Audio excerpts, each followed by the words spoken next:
लखनऊ से आके उमेश जोशी साहब लखनऊ से आके। नमस्कार जोशी साहब नमस्कार। नमस्कार, आप कैसे हैं? बहुत सुंदर। शरद साहब, पलवा साहब, शरद साहब, आप लोग अपना नंबर दे दीजिएगा हमको। बहुत अच्छा। जी सर। जिससे कि आप लोगों को कांटेक्ट कर सकें और आप लोगों को हमेशा हर रविवार का लिंक भेज सकें और आप लोगों को ज्ञान का भी आनंद हमारे ग्रुप को मिले। नहीं sir, always doctor Ajay Srivastava sir के ऑलवेज जब इनका ये हुआ, जबकि मैं अभी सेंट्रल विजिट में था तेलंगाना में, अमृत सरोवर योजना का विजिट में मैं था, वहां पे भी मैं थोड़े समय निकाल के मैं जरूर भाग लिया सर। मैं ऑलवेज अजय सर के आभारी हूं कि मुझे हमेशा जितने जहां पे भी मैं हूं मुझे ऐड कर लेते हैं। Really thank you sir. हमेशा आपका सहयोग हमेशा बना रहता है सर। भवानी कश्यप आप ज्वाइन किए, आपका बहुत बहुत स्वागत है। डॉक्टर शंकर नारायण सिन्हा आपका बहुत बहुत स्वागत है।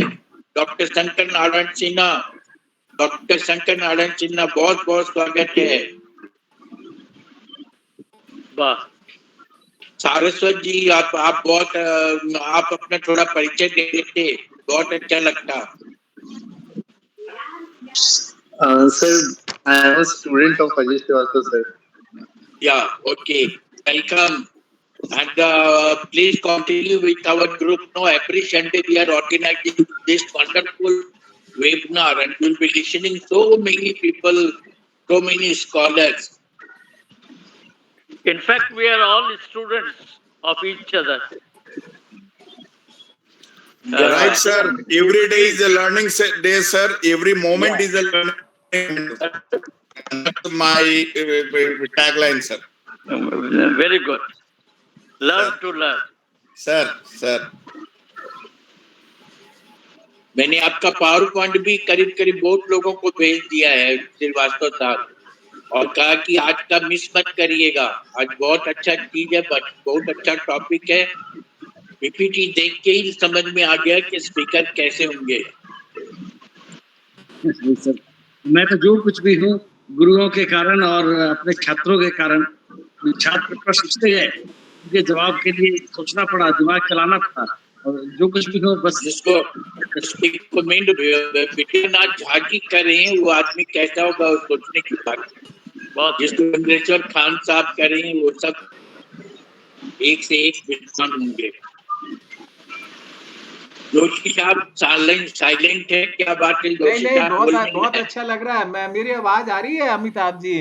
Very nice to listen all of you here and It is my pleasure that I am associated with Sri Amitabh Prasad ji, Chandeshwar Khan Sahab, well-known trainer and scholars of India, and Amitabh Prasad is a master trainer of Government of India, DoPT, Department of Personnel and Training, and he started many training programs in Bihar, in Bipad, and many times he called me also to give a lecture there. So I am very highly obliged for him for providing me an opportunity, and also I am associating in this forum because of him only.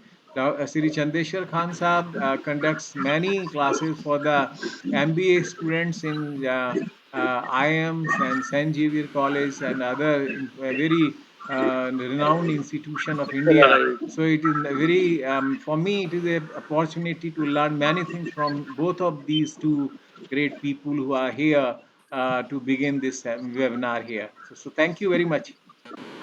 Thank you, At sir. least we Thank learn you. from you. Yeah. We are also learning, and Mr. Joshi, he's from Lucknow. He's recording all our proceedings of webinars also, no? And Yeah, after yeah, this I webinar, already you told will be one of my getting the colleagues, recording yeah, of this. and I'll be Uh, sending it also to all of you. Okay. Prasad Saab from America joined. No, Prasad Saab Very from good. America joined. अरे वाह, good प्रसाद sir. साहब का स्वागत है. He is our chief guest. He has हाँ, joined yes, from नमस्कार America. sir, प्रसाद नमस्कार. साहब, हाँ, प्रसाद साहब को नमस्कार. And Prasad profession Saab Nilesh भी ज्वाइन कर लिए हैं. Profession Nilesh has joined also. ex-member of Indian Administrative Service. He was a chief election commissioner at Bombay and a very renowned and very scholarly person from Bihar. Not only from Bihar, from India. And every time when he comes, it gives a, Mr. so many things to Mr. this Sergio webinar also. Yeah. Ricardo. Mr. Sergio Ricardo. He has also joined. Welcome, sir. Welcome, sir. Sergio is Mr. from Sergio Ricardo. Sergio is from Argentina. अरे वाह, He's very in, good. he's in Argentina. And He has joined from it Argentina. will be our pleasure He to has listen joined from from him. Argentina. Abhishek Sinha is also joined. Welcome. Welcome, Mr. Sergio. And we will be happy, Mr. Sergio, if you please kindly, if you please kindly introduce yourself. Give some introduction about yourself. Say something about you. Mr. Sergio from Argentina. Professor Nilesh also have joined. Professor Nilesh Prasad has also joined. नमस्कार sir, प्रसाद नमस्कार. साहब आ गए हैं तो we will request our yeah. chief guest, Mr. Prasad, to start the webinar also because it's time now 7:08. प्रसाद साहब आ गए हैं तो कृपया आप उससे शुरू करें अपनी परंपरा के हिसाब से. हमारा स्टार्टिंग प्रसाद साहब से होता है, मिडिल जोशी साहब का होता है और चंद्रेश्वर खान साहब का फिनिशिंग बहुत स्ट्रांग होता है, हमेशा यादगार होता है. इसलिए प्रसाद साहब से मैं रिक्वेस्ट करूंगा प्लीज स्टार्ट करने की अनुमति दें. 14-15 आदमी हो गए हम लोग.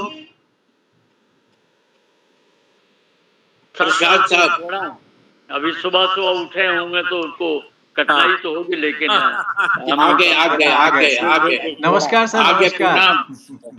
सूरज की रोशनी निकलती है जब प्रसाद साहब आ जाते हैं. हाँ नहीं, और सर का जो प्रारंभ कराते हैं, भूल नहीं सकते थे, इसलिए नहीं भूल सकते थे कि हमारी बेटी यहाँ पर है. वो यहाँ पर लोग कॉल का बहुत सैंक्टिटी इसकी रहती है. इन लोगों का सारा जीवन कॉल्स पर ही रहता है, सारा कॉल्स से जुड़ा हुआ रहता है, समय और कॉल. तो चाहे कैसी भी मीटिंग हो, गप करने वाली मीटिंग हो, शिक्षा के से जुड़ी हुई मीटिंग हो या बिजनेस से जुड़ी हुई मीटिंग हो, लेकिन कॉल अगर है तो उसकी बड़ी सैंक्टिटी है अमेरिका में। तो हमें 2-3 काफ़ी देर से मैं ज़रूर उठा, लेकिन मेरी बेटी एकदम उसको याद था कि आज कभी कॉल का समय आ रहा है, जल्दी से हम तैयार हो जाएं। तो ऐसा हो नहीं सकता था कि हमसे बहुत ज़्यादा देर हो जाए। थोड़ी देर तो हुई हमसे, लेकिन बहुत ज़्यादा देर होने की संभावना नहीं थी। बहुत से चेक्स थे हमारे ऊपर। तो बड़ी खुशी की बात है कि हम लोग सब जुड़ गए हैं और अब वार्ता शुरू की जाए। बड़ी सुंदर बहुत सुंदर विषय है। उस पिछली बार जब बात चर्चा हो रही थी तो उत्सुकता काफ़ी बढ़ गई थी जानने की कि नदियों को कैसे जोड़कर हम लोग अपने समस्याओं का समाधान कर सकें। और ये तो ऐसा विषय है कि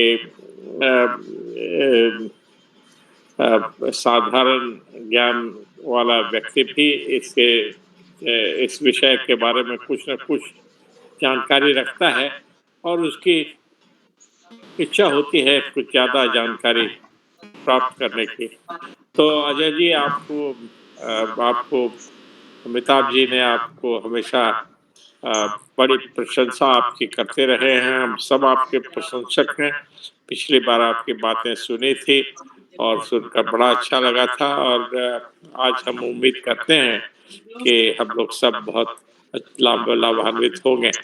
नदियों के बारे में तो ये जहाँ मैं अभी हूँ यहाँ वो नदी भी एक काफ़ी नाम है उस नदी का, कोलोराडो रिवर।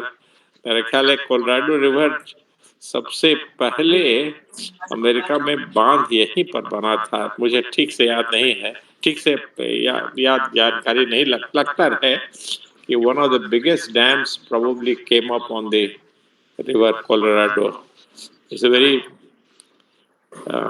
यहाँ तो करीब इट्स मोर और less to the not to the delta region, but surely close is very far from its watershed, Austin जहाँ पर मैं हूँ यहाँ। लेकिन अच्छी नदी है, बड़े साफ सुथरा रखा है इन लोगों ने, इसको बहुत साफ सुथरा रखा है। और आज के दिन इतवार है ना, तो आज के दिन तो जहाँ जहाँ संभव है, थोड़ा जहाँ प्लेसिड वाटर्स है, वहाँ लोग अपने अपने गाड़ियों पर बोट्स को ले जाते हैं और खींच के ले आते हैं नदी में और एंजॉय करते हैं। बहुत अच्छा है। आप लोगों को मालूम ही होगा कि 1930s में जब I think that was the period of depression in America. So the then president, जी हेलो, ग्रेट डिप्रेशन ऑफ 1929। हाँ 29। तो उसी पीरियड में मेरा ख्याल है कि जितने हेवी कैपिटल इन्वेस्टमेंट के वेलफेयर एक्टिविटीज जो हुए उस पीरियड में हुए थे और इसका लाभ कई वर्षों के बाद शुरू हुआ। लेकिन जब लाभ इसका मिलना शुरू हुआ तो अमेरिका की प्रॉस्पेरिटी भी बड़ी तेजी से बढ़ने लगी। तो और एक साथ ही कई नदियों को बांध करके नदियों के किनारे जहाँ जहाँ बांध बनाए, सुंदर पार्क बनाए हैं, बहुत सुंदर पार्क्स बनाए हैं। हमारे यहाँ भी आपने देखा होगा मैथन डैम के किनारे के पास या जहाँ जहाँ भी रिजर्वायर्स हैं, मेरा ख्याल थोड़ा बहुत तो हमारा सोन नदी जो सोन बैराज है वहाँ भी रिजर्वायर से में पानी को रोकते हैं। उसके बाद टूरिस्ट प्लेस बन जाता है और कई लोग नाव पर आने वाले जो विजिटर्स हैं उनको घुमाते हैं। तो एक बहुत बड़ा अच्छा टूरिज्म का स्पॉट बनता जाता है। तो ये तो बड़ी नदियों के साथ है, मेरा ख्याल पता नहीं छोटी नदियों के साथ संभव हो सकता है कि नहीं, शायद संभव वहां भी हो सकता है। तो चलिए हम अब ज्यादा समय नहीं लेंगे अजय जी को सुनने के लिए, हम लोग शुरू करें, अपनी वार्ता शुरू करें। अजय जी बहुत बहुत धन्यवाद आपको, आए हैं, बहुत अच्छा वेलकम है, बहुत वेलकम है। इस बीच कंचिता ज्वाइन की हैं, सुनिधि वर्मा ज्वाइन की हैं, और डॉक्टर उमेश कुमार जी ज्वाइन किए हैं, सिंधी वर्मा ज्वाइन की हैं, और तो सभी लोगों का सबका स्वागत है। सभी लोगों का दिलीप काका भी पूरे भी ज्वाइन किए हैं। हाँ नागेश, यस यस यस, हाँ बहुत अच्छा, बहुत सभी लोगों का अच्छा मैं भेज देता हूँ, तुरंत भेज देता हूँ। तो अब हम रिक्वेस्ट टूडेंग ट्रस्ट एक ज्वाइन किए हैं। हाँ, तो टूडेंग ट्रस्ट आप please introduce yourself to Dan Trust. कैसे means what is sort of a trust is this, and who is representing that? Please introduce yourself. We'll be happy. तो अब इसमें क्या बोलते हैं अजय साहब क्या हम इसमें ये डाल दें क्या, पावर पॉइंट डाल दें क्या? अजय साहब की अभी पहले थोड़ा सा इंट्रोडक्शन देंगे, माने इंट्रोडक्टरी लेक्चर देंगे तब नहीं, आप पावर पॉइंट शुरू कर देंगे कि पावर पॉइंट डालो ना।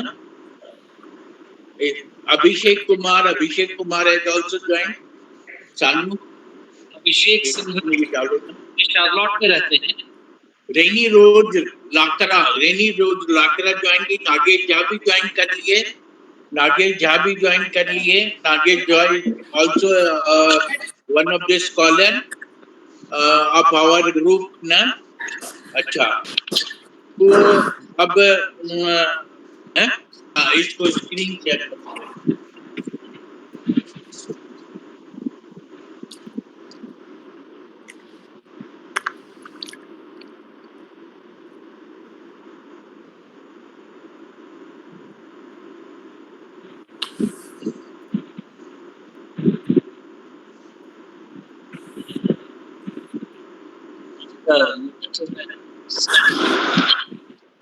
सीधे के एंगल से ही कर रहा हूँ,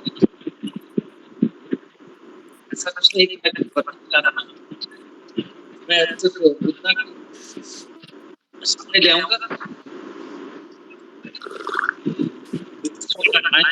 अच्छा, ये क्या स्क्रीन दिख रहा है?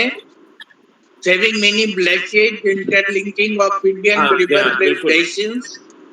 हाँ दिख रहा है, स्क्रीन दिख रहा है ना? तो प्रसाद ये अजय साहब शुरू किया जाए। आपका लिंक आ गया और हमारे चीफ गेस्ट ने स्टार्ट करने की इजाजत दे दी है। अब हम लोग शुरू करें। Thank you sir.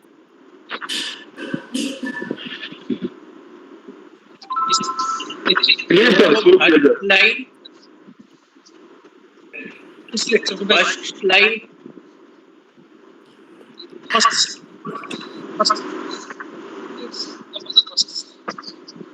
title page.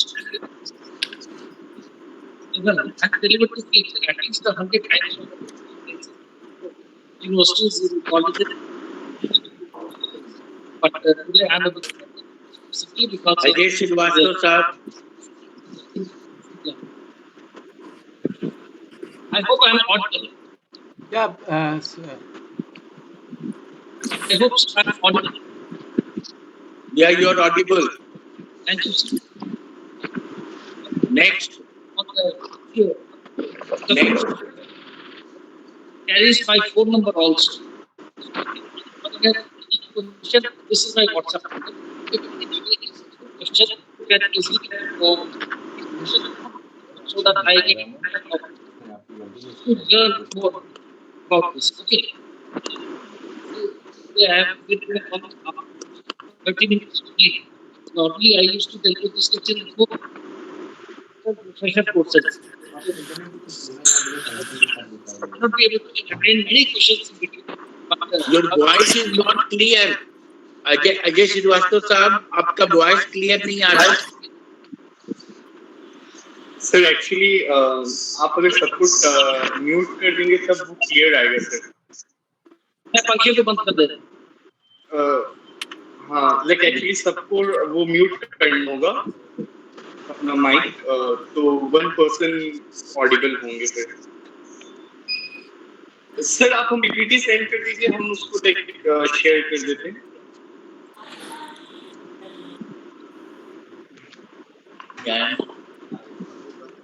Okay, I'm sending it.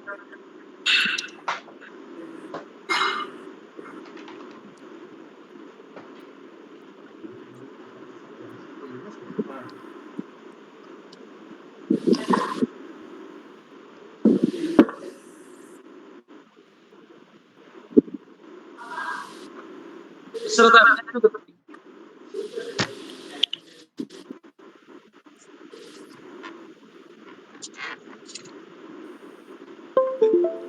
हाँ सभी एक्चुअली अगर माइक अपना टर्न ऑफ कर दे तो अजय सर को सुनने में बहुत सुविधा काइंडली।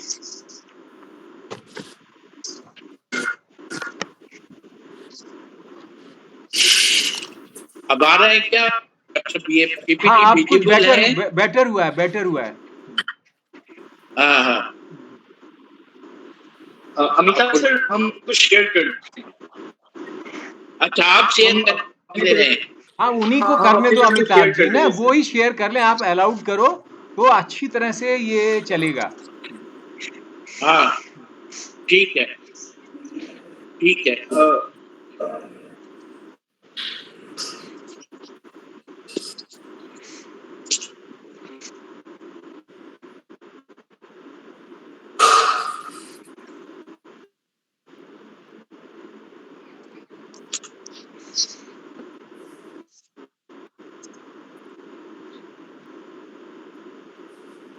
हाँ जी, अजय साहब शुरू किया जाए। वेरी गुड, बहुत अच्छा है। हाँ आप अच्छा है, अच्छा है।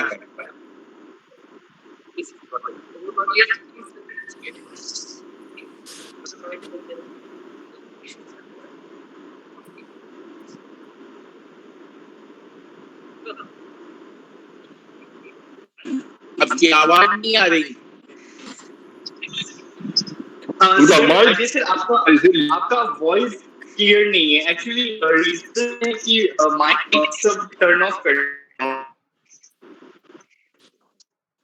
सब पार्टिसिपेंट्स अगर टर्न ऑफ कर ले तो सबका वेट होगा।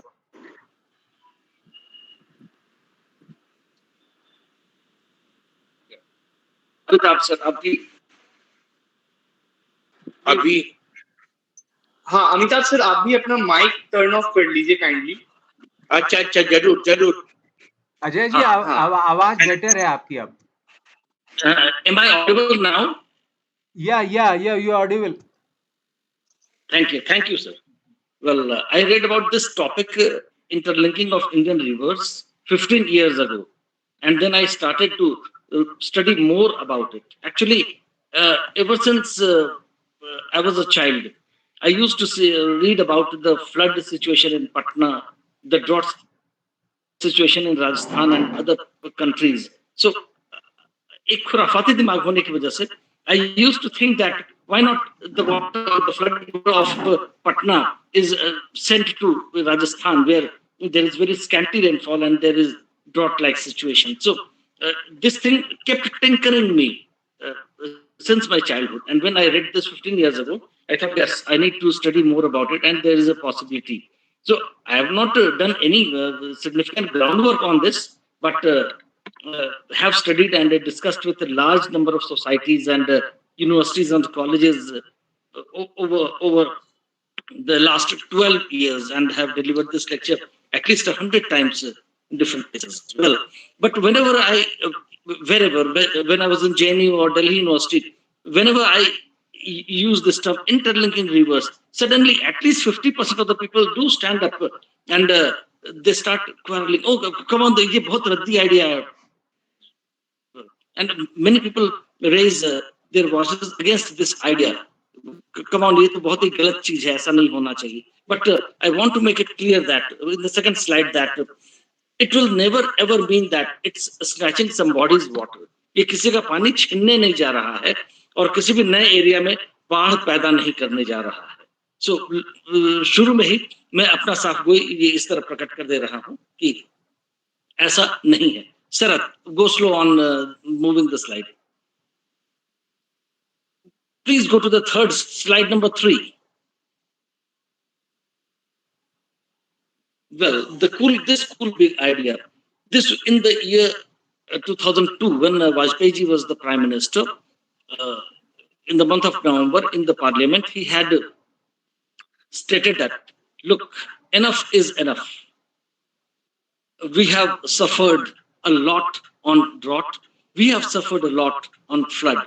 Now we are going to link up all the river basins. Look, this is not linking the rivers. This is linking the river basins. Basins are different things. Basins are the bowl-shaped structure which collects the water and sends into small streams, then to rivulets, and finally to the big rivers. So the basins are sought to be connected. Actually, wherever there is flood, it's the basin which is flooded. Wherever it is drought, it's the basin which goes under drought. So the idea was that we are going to connect the different river basins, and there should be less amount of flood. There should be less amount of miseries. And what miseries we cannot write with one stroke of pen on the paper. Going to the next slide, please. History of interlinking. To everybody, please, is the slide quite visible? Is it properly visible? Or only half the slide is only half. Sir, I am listening to you. I am listening to you patiently. Slide is more not important. You are important, sir. Slide is not visible to me, but I am not worried. I am listening patiently, sir. Please speak fluently. Thank you very much. Thank you very much. Yeah, that's overwhelming. Well, it's not that Vajpayee, interlinking rivers was the brainchild of Vajpayee ji. Lot happened before that. In the year 1972, Dr. K.L. Rao had suggested that the Kaveri area, the Kaveri basin, is drought prone. The farmers of Karnataka and Tamil Nadu, they suffer a lot. Whereas in the Indo-Gangetic plain, there's a lot of flood. So we should be connecting this Ganga and Kaveri. A stupendous task indeed. But that idea came in the year 1972. I mean, 30 years before Vajpayee ji actually gave this idea. Then 2 years later, Dinshaw Dastoor sir gave the idea that we need to make a garland canal. So this canal will look after the different areas, and we need to have a water grid, kind of the type of electricity grid we have all over the country. That type of water grid should be there. The potential must be there, and wherever required, we need to send the water to those areas. Then in 1980, Ministry of Water Resources framed a NPP, National Perspective Plan. Means whenever we make a plan, we think about Manipur, we think about Maharashtra, we think about Kashmir. In that, what was required was that it should be a national perspective plan. Means all the states, all the territories should be taken as one, and the ambit should extend beyond those Paris lines. Then in the year 1999, another commission. Then in August 2002, President Abdul Kalam, he was the president, he mentioned the need for river linking in his Independence Day speech. And finally, Supreme Court in the same year, in the month of October, gave the idea that the government should be moving ahead with this plan of connecting the Indian rivers, and then Vajpayee ji. Next slide, please, Sarath. Well, why this talk became very emotional to me, apart from what I used to feel as a child, there was a visionary called Dwight David Eisenhower. He was the president of America. Akhari sir must be knowing better than me. about 80 years ago, students of America did not want to study, but universities and colleges were being set up. Uh, and the students, they used to send letter to Mr. Eisenhower, sir, we do not want to study. We want to get into a job. We want to get into our life. We want to marry. We want to have children. Want to have families early on. Why this study thing? Why high school? Why colleges? Why universities? Why researchers? Then Eisenhower gave an open letter to the youth of America that, go to the next slide. He said that uh, it is education that gives us the altitude, it gives us the height from where we can look at things far and wide and in a broader perspective. And through that, I have that letter in one of the magazine with me. Uh, Through that letter, he wrote this: an average American must know that 1/3 of the America's topsoil has been washed into the river Atlantic. So he asked the question to the youth of America: look, you tell me, who is going to address this problem? The topsoil is costlier than gold. It's costlier than petrol. It's costlier than anything else, because that's the baseline for all industries. So if the topsoil goes away, what will happen? And if more of the topsoil goes into the Atlantic, what will happen to America? So the entire economy will come to a screeching halt. That should not be. That should not be. You tell me, who is going to do the redressal? A doctor will do, a cobbler will do, a professor will do, a scientist will do. Who will? So long each and every citizen of America is not properly educated and is very sensitive to the individual, to the requirement of the country. So long each and everyone is not sensible enough and not acting on it, then this problem will never be addressed by any government. It's impossible for any government to do that. Next. Well, थोड़ा ज़्यादा बोल लिया, ये थोड़ा in the Indian perspective, we have basically two parts. One is the Indo-Gangetic part, and the other part is the Deccan, the peninsular part. In the Indo-Gangetic area, the rivers largely emanate from the Himalayas, and they are perennial in nature because there's a lot of ice over there, and it keeps melting. And even in the month of summer, when it's hot, when it's sunny, the ice starts melting, and the rivers get even more water. In some of the rivers, we see more flood is in the summer season, largely because of the fast melting ice. So the nature of river in the northern part is different.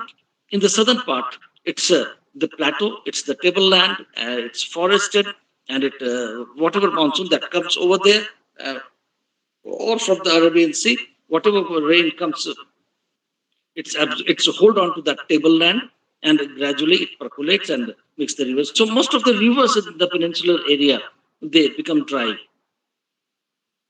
They become dry during the summer seasons. So the number of crops, they go down significantly as compared to the Indo-Gangetic areas.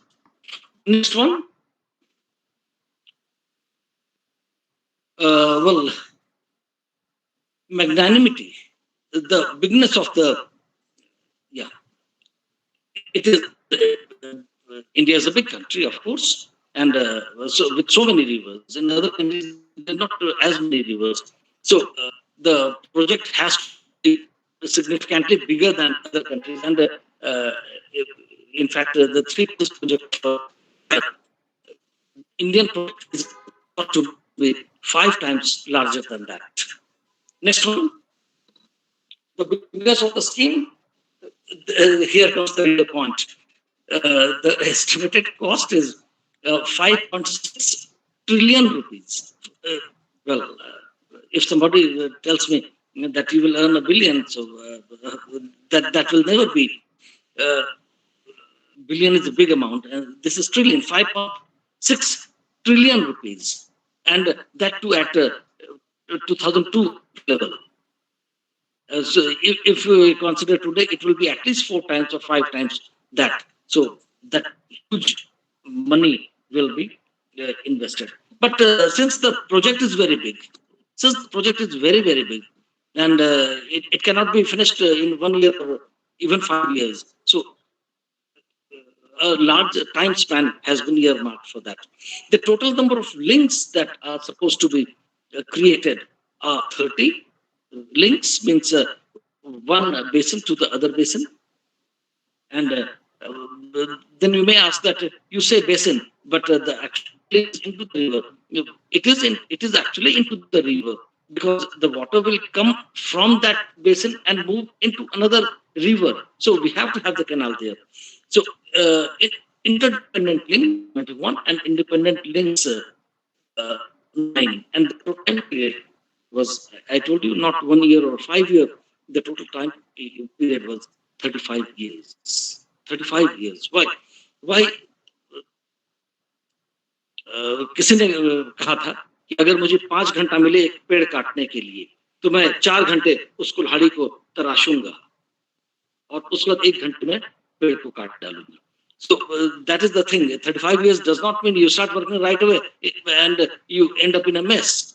First of all, you take 10 years to study the things properly, make the perspective plan proper, and draw a big drawing board, and then you start working, and then the work will not be impossible. The money thing is really very important and very big.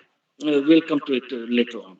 And so 5.6 trillion rupees in 35 years means 16,000 crore rupees per year. So that was the outlay. And that outlay, a big country like India can or cannot, we'll see later on.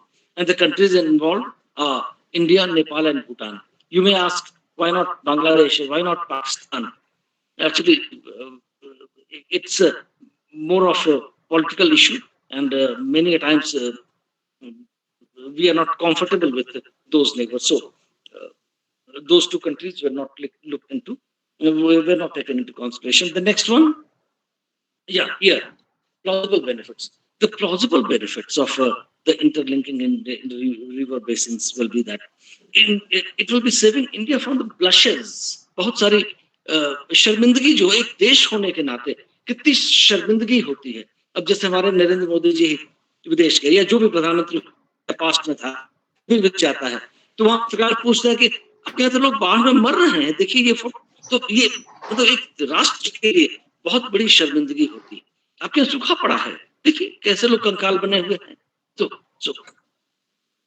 So this is the real shame, and India is suffering from blushes and of different types, not only flood and drought, but also disease and other incalculable things. Will come to it later. Incalculable losses of man days.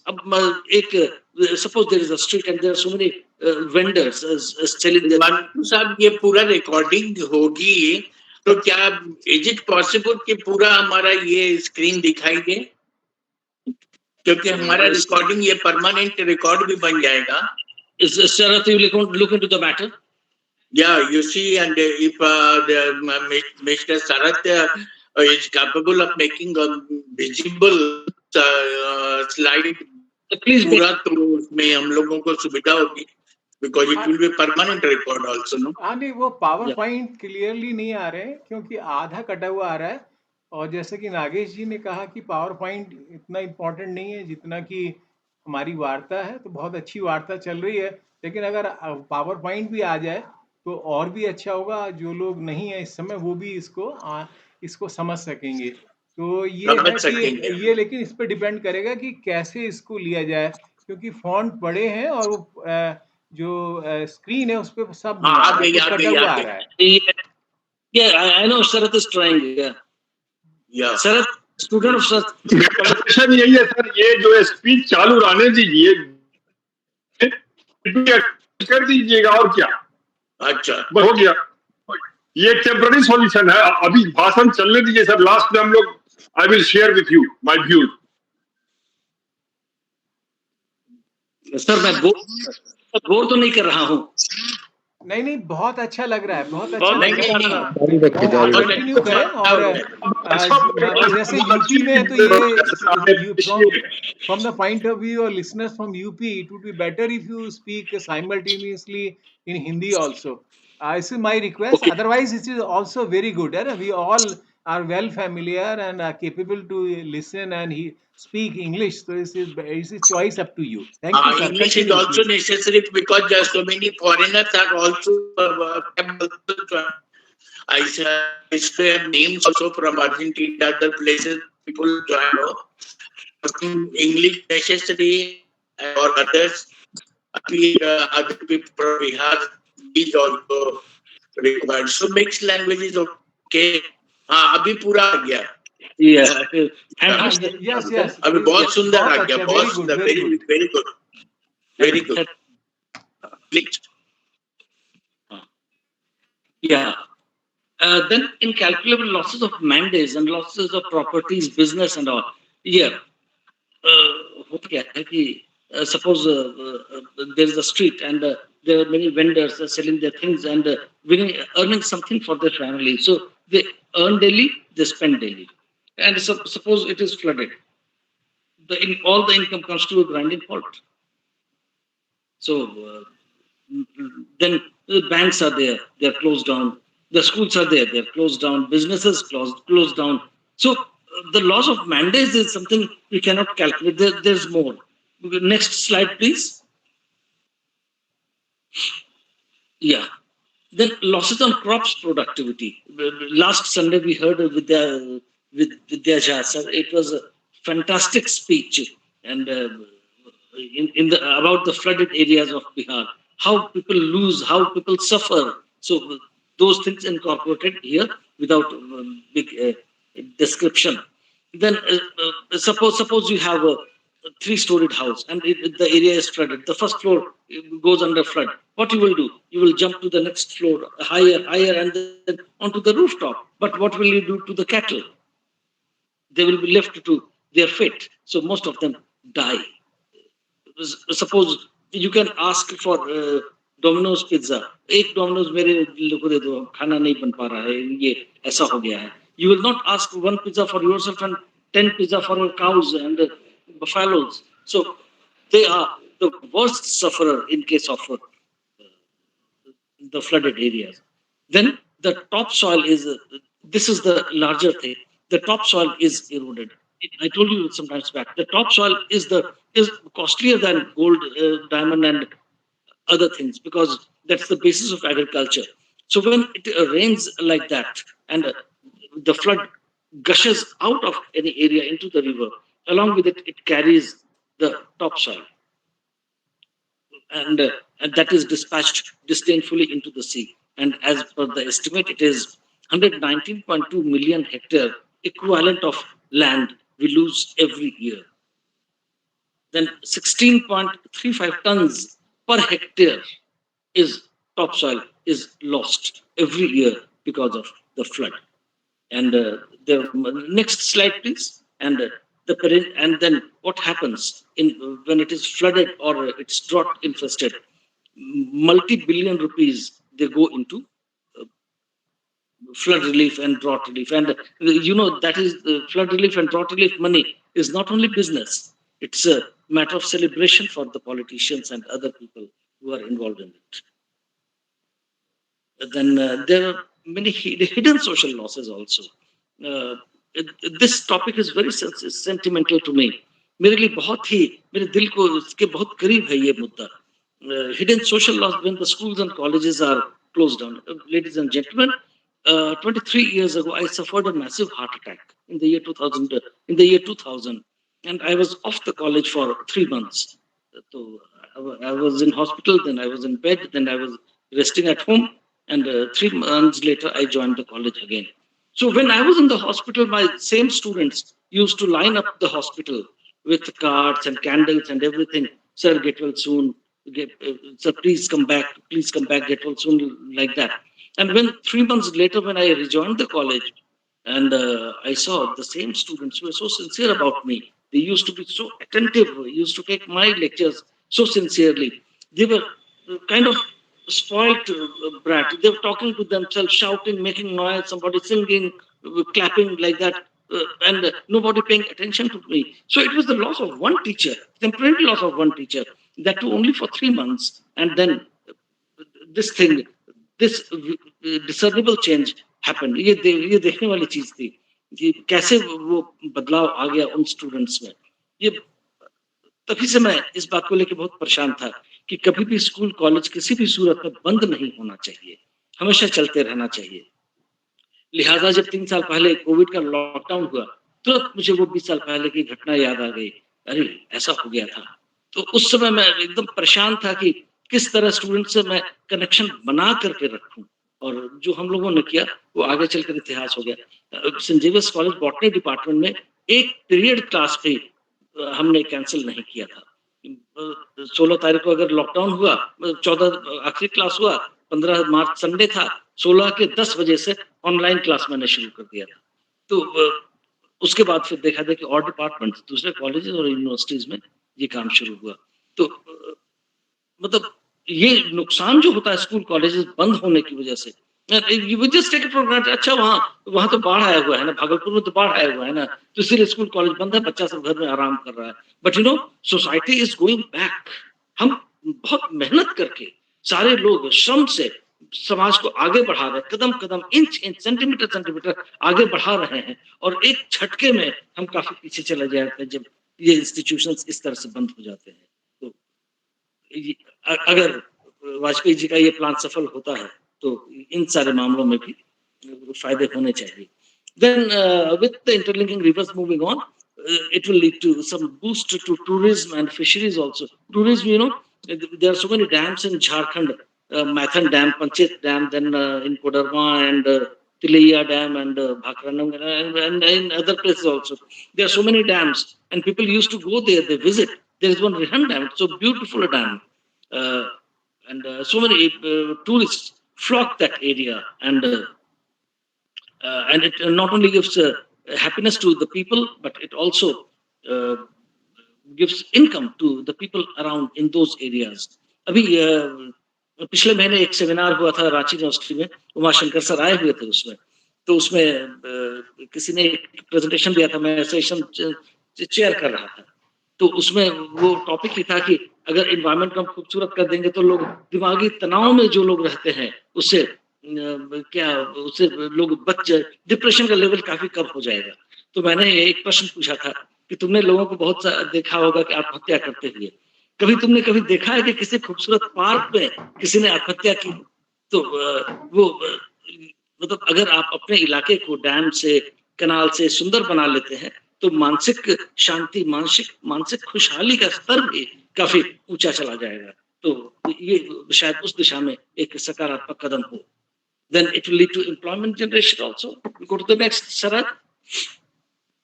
It is estimated that a lot of electricity can be produced. 34,000 megawatt. Ranchi शहर को 500 megawatt बिजली की जरूरत पड़ती है, लेकिन यहाँ 34,000 megawatt extra बिजली का उत्पादन हो जाएगा। भाइयों और बहनों, ये इस पूरे लेक्चर का मेरा मूल मंत्र है, ये सार ये है कि जो बरसात में पर्याप्त पानी पड़ता है वो पानी यूं ही समुद्र में निकल जाता है, और फिर बाकी समय बहुत सारे एरिया परेशान रहते हैं उसी पानी के लिए।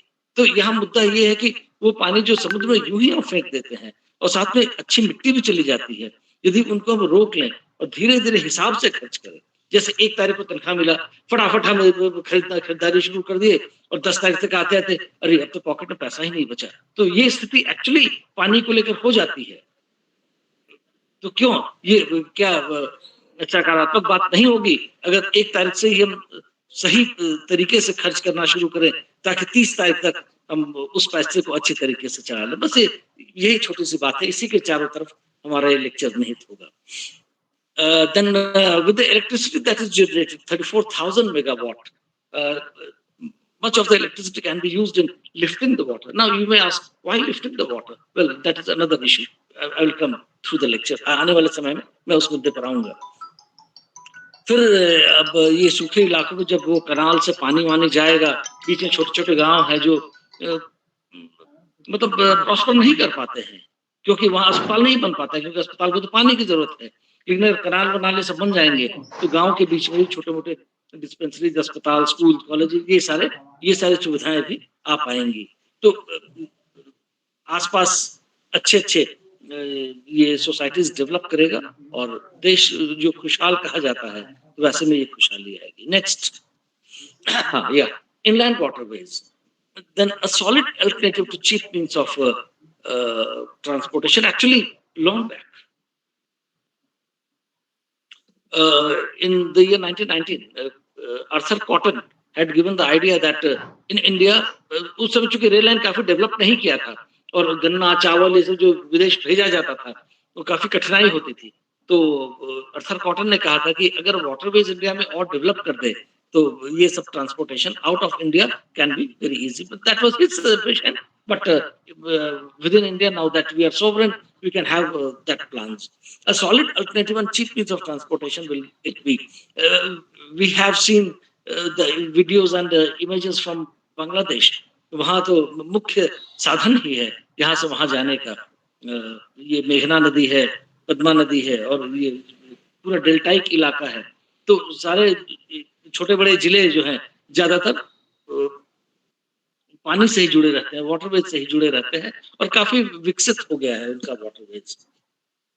Now, it will lead to employment generation. Then the lost flood water, I just told you, and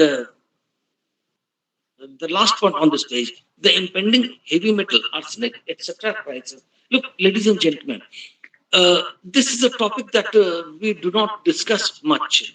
The thing is that I want to stress hard on that, is that the rainwater is pure water. It is distilled water. Okay, whenever it comes down on the land, when it comes to the soil, it carries with it some pollutants. Okay, but that's very little. थोड़ा सा ही ये pollutant आता है। Okay, और फिर ये यहाँ तालाब में, नदी में, जहां भी ये रहता है, जहां भी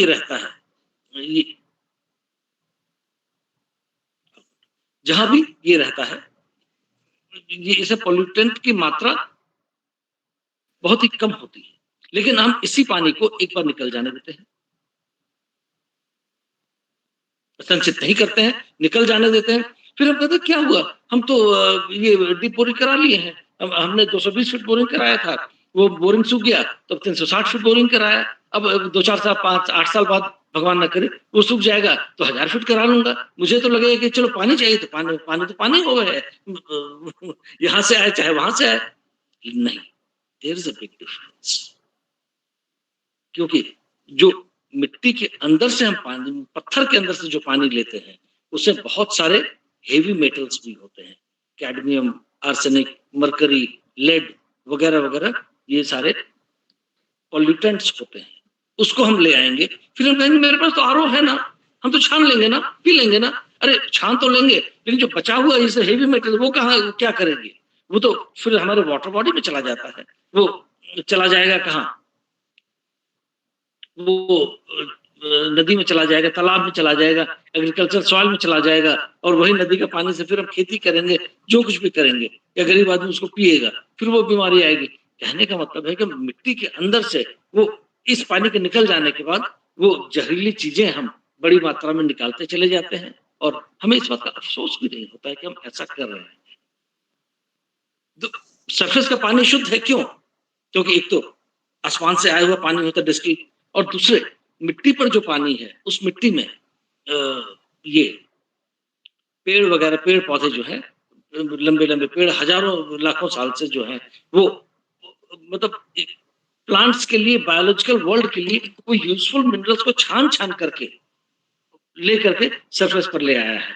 हेवी मेटल्स कोई पौधा मरकरी नहीं चुनता है, कोई स्ट्रॉन्शियम को नहीं लेता है, कोई आर्सेनिक को नहीं लेता है, किसी प्लांट में आर्सेनिक नहीं पाया जाता है। वो उसको वहीं सार को गही करे, थोथा दे उड़ाए, वो हेवी मेटल्स को नीचे छोड़ देता है और यूजफुल मेटल्स को ऊपर ले आता है, और मिट्टी पर एक्यूमुलेटेड यही सिचुएशन होता है। लेकिन हम इस चीज को अब उलट रहे हैं, क्योंकि हमें न तो ज्ञान है और न ही ज्ञान लेने की जरूरत है। तो मतलब हम तो पैदाइश ज्ञानी है ना, तो समाज में हमारा बिहेवियर ही ऐसा होता है, और हम सब पढ़े लिखे लोग भी ज्यादा इस तरह का काम करते हैं.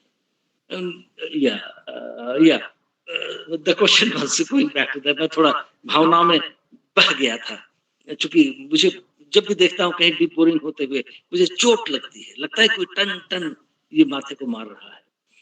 Going back to waterways, based on the cost of transportation, the same amount, 1,000 rupees, by road it takes, it covers 24 kilometers. Okay, rail will cover 95 kilometers, the same cost, and waterways will take 215 kilometers, which is 9 times cheaper than the road transport. Okay, so that is the reason, because there is less friction on water, so that is the reason why there is less cost of waterways.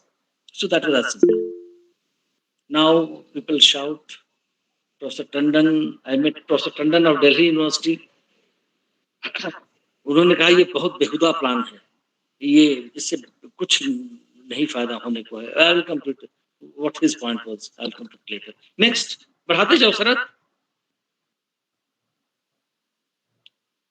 The opponents, they used to say that आपने सारा कुछ देखा नहीं. अब मान लीजिए आप अपना घर बनाना चाह रहे हैं, या कहीं सड़क बनाना है, या रोड या रेल लाइन बनाना है, तो कुछ पेड़ तो कटेंगे. आप जमीन तो लेवल कीजिएगा ही. अब कोई आपसे कहेगा आप मकान मत बनाइए, मकान नहीं बनाइए, क्योंकि वो जो आप जमीन आप कीजिएगा उसमें बहुत सारे बैक्टीरिया हैं, कुछ घास वगैरह है, वो सब मर जाएंगे, तो फिर आप घास नहीं, ये नहीं बना पाइएगा. तो अगर डेवलपमेंट है तो उस डेवलपमेंट का कुछ कॉस्ट होगा, लेकिन उसको कंपनसेशन हम कैसे करेंगे इस पर हमें सोच लेना चाहिए. So the first 10 years the government has been given for that. The properly आप रिसर्च कीजिए और उसके बाद आगे आप काम बढ़ाइए. अभी तक तो मैंने बताया कि उसे क्या क्या फायदे हो सकते हैं, द प्लॉजिबल बेनिफिट्स, लेकिन बहुत सारे लोगों को शंकाएं भी. क्या क्या शंकाएं हैं वो देखते हैं. And the apprehensions. Next sir, next.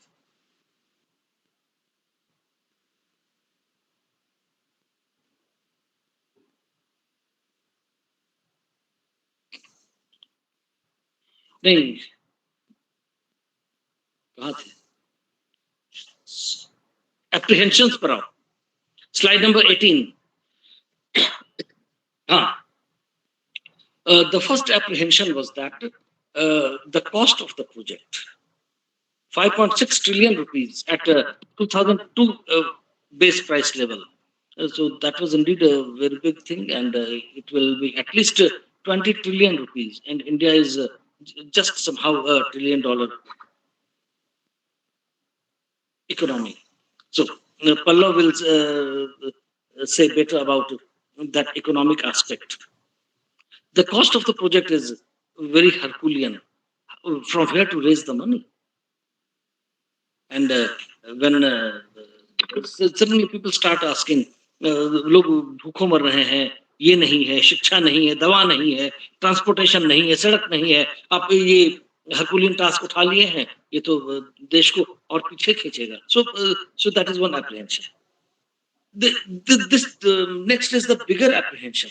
The flood surplus, ladies and gentlemen. अगर हम इंडिया एक लैंड, एक छोटा सा एक मॉडल देखते हैं और साइड से हम देख रहे हैं, तो हमें नजर आएगा कि इंडो गैंगेटिक प्लेन जो है वो नीचे है, वो नीचे है इंडो गैंगेटिक प्लेन, और ये डेक्कन प्लेटो जो है ये ऊंचाई पर है. Okay, and when the monsoon enters the country, it comes from the east coast, it gets into the Indo Gangetic plain, and from there it spreads. Okay, so the flooding, the larger part of the flooding happens in the Indo Gangetic plains, in Bihar, in West Bengal, in Uttar Pradesh, kind of, sometimes in Gujarat. अभी तो राजस्थान में भी बाढ़ आया हुआ है, पता नहीं कैसे हुआ है. Sometimes it happens. एक बार बद्रीनाथ में भी आज से 10 साल पहले, ठीक 10 साल पहले बद्रीनाथ में भी, केदारनाथ में वो प्रलय आया था, महाप्रलय. तो उसमें two different cloud formations had hit the chance to come together and hit, and then there was a cloud break. So that's a different thing. The point here is that at the lower at the lower reaches is the flooded water, and the upper reaches is dry. So the cost of lifting the water from this basin to another will be very, very high. Delhi is 100 meter from sea. Lucknow is 80 meter. Patna is 50 or 20 kind of meter. Fine. And the average of Deccan Plateau is 400 something meters. So 100 meter here and 400 meter there. So the difference of 300 meters, the water needs to be perennially shifted from, whenever it is flooded, lifted and shifted to the other part. So it will be a big cost to the country. It will be a very big cost to the country. How much? So from different societies, the electricity will have to be snatched. अरे अभी पानी भेजा जा रहा है ना, इसलिए अंधेरा में रहने की आदत डाल लो. So this type of problem and adjustment and compromises may take place. So that was apprehension. Another apprehension is that then there are different states and countries to consider and placate. Now, we have heard that countries shout, you have taken my water. You have taken my water. My farmers are dying. Our crops are dying. Now, even states are very particular about this. The farmers of West Bengal, they are very particular. Oh, Bihari log pani le liya hai. Then people from Chhapra, farmers from Chhapra will say during summer season, अरे उत्तर प्रदेश के आदमी सब पानी सब रोक लिया है, गंगा नदी में पानी ही नहीं है. So this type of thing, ये सब होता है. Then people do remember the elderlies of this group. They must have the experience that 50 years ago there used to be a lot of water in river Ganges in all seasons, but now there is not much. So don't blame anybody, blame the population. 50 years ago, the population was how much? 50 years ago, the population was 54 crores. Today, it is 142 crores. So we have to produce we have to have agriculture produce. And for that, we have to have green revolution. For that, we have to take the water out of the Ganges to the fields. So that is the reason why the water in Patna and Bhagalpur and these areas, the level has gone down. So if we complain that Ganga Nadi to bahut sikud gayi hai, so we also need to understand that the water has been taken for agriculture and the food that we are getting so easily. I remember 50 years ago, there used to be scarcity of rice, there used to be scarcity of wheat, and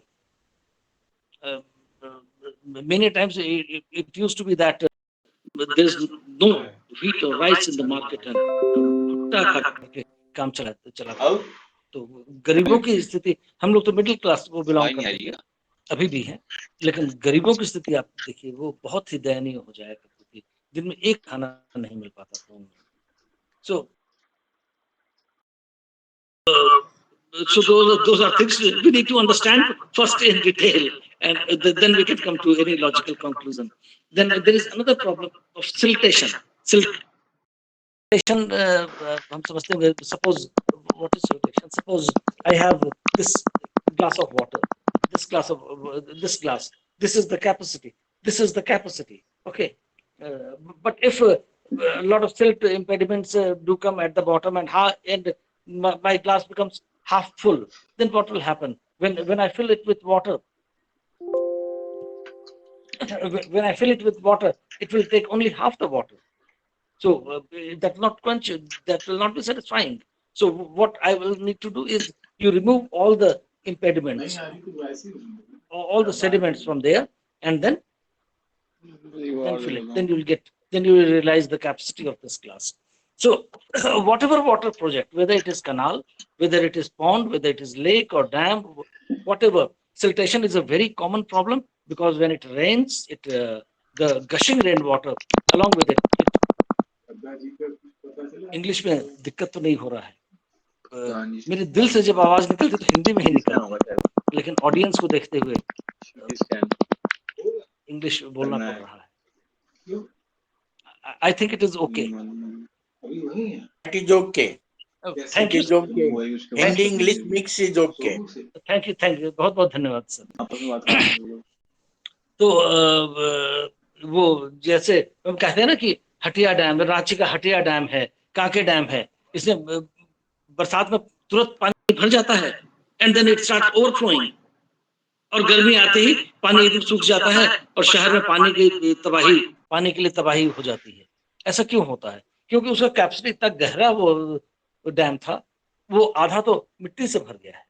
तो in the rains, when the rainwater gushes into these water bodies, along with them it carries a lot of soil also, the topsoil, and that does it. So siltation is a big problem, and the apprehension in this case is that when we after spending so much money, when we create these canals, what will happen uh, in China?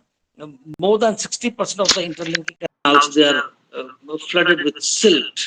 Silt se bhar gaya hai, and they are literally ineffective. So what is the guarantee that in India that siltation will not take place? In India, we have more topsoil, so more the problem of siltation will be even more over here. Then the next problem is apprehension is salinity. ये the presence of salt, in the area.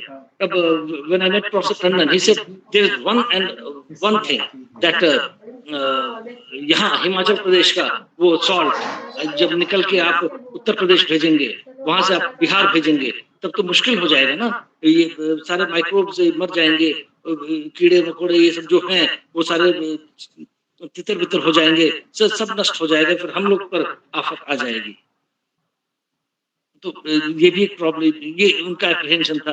There are some salt mountains in Rajasthan and in some parts of Pakistan also, वो सब भी है। अगर वहां आप काट करके आप कोई नहर बनाते हैं तो डाउनस्ट्रीम इलाके में काफी सॉल्ट पहुंच जाएगा, ये सब हो सकता है। Then another apprehension was that the earth moving related economic and ecological losses.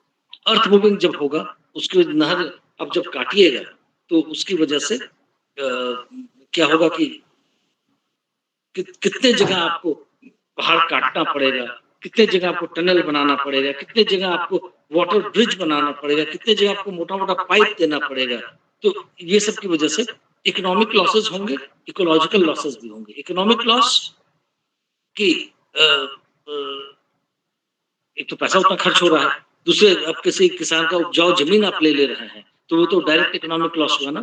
और इकोलॉजिकल लॉस है कि कोई अगर वैसा इलाका है जो निचला इलाका है जहाँ जल प्लावित हो जाए, जहाँ पर आप रिजर्वायर बना रहे हैं, तो वैसे जगह पर आप अचानक गड्ढे को पानी से भर दीजिएगा तो उससे क्या होगा, वहां बहुत सारे एंडेमिक स्पीसीज जो होते हैं वो सारे नष्ट हो जाएंगे हमेशा के लिए।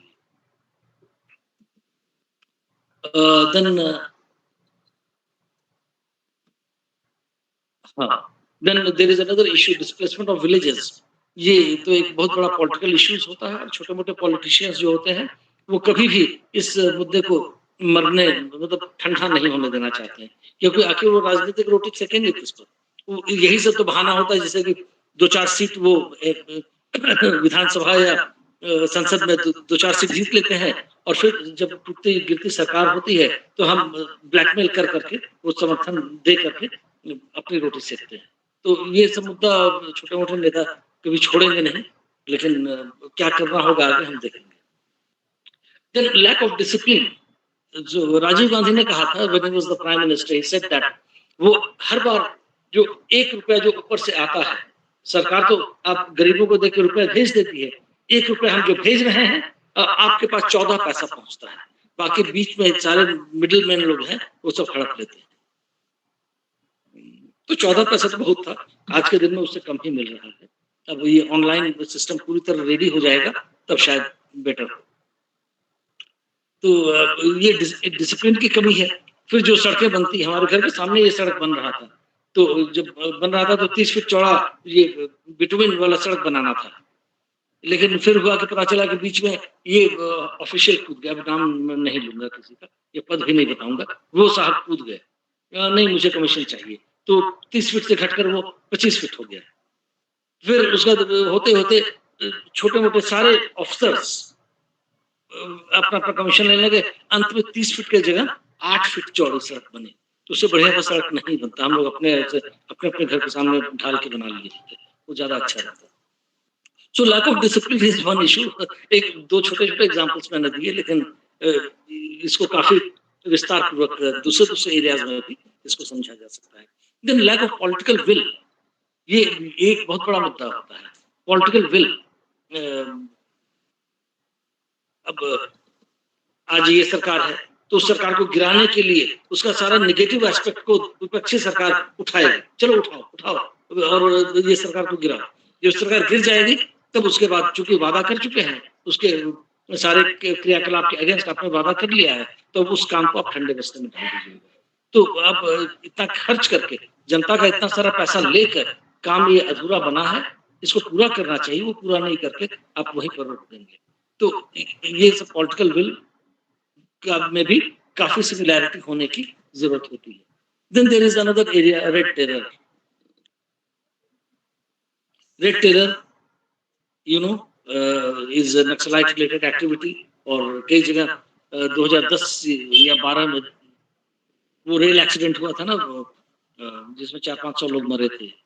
ज्ञानेश्वरी एक्सप्रेस, कोलकाता से मुंबई जाने वाली वो ट्रेन थी, वो एक नक्सलाइट ने रात में किया था। और नतीजा ये हुआ कि 5-6 साल तक जमशेदपुर, ये चक्रधरपुर जोन में, मतलब कोलकाता से लेकर ये राउरकेला तक रात में कोई भी ट्रेन नहीं चलती थी। बॉम्बे से ट्रेन आती थी, रात भर रोक दिया जाता था, और वहां से फिर अगले सुबह वो ट्रेन निकला करती थी, और वो भी कम रफ्तार से।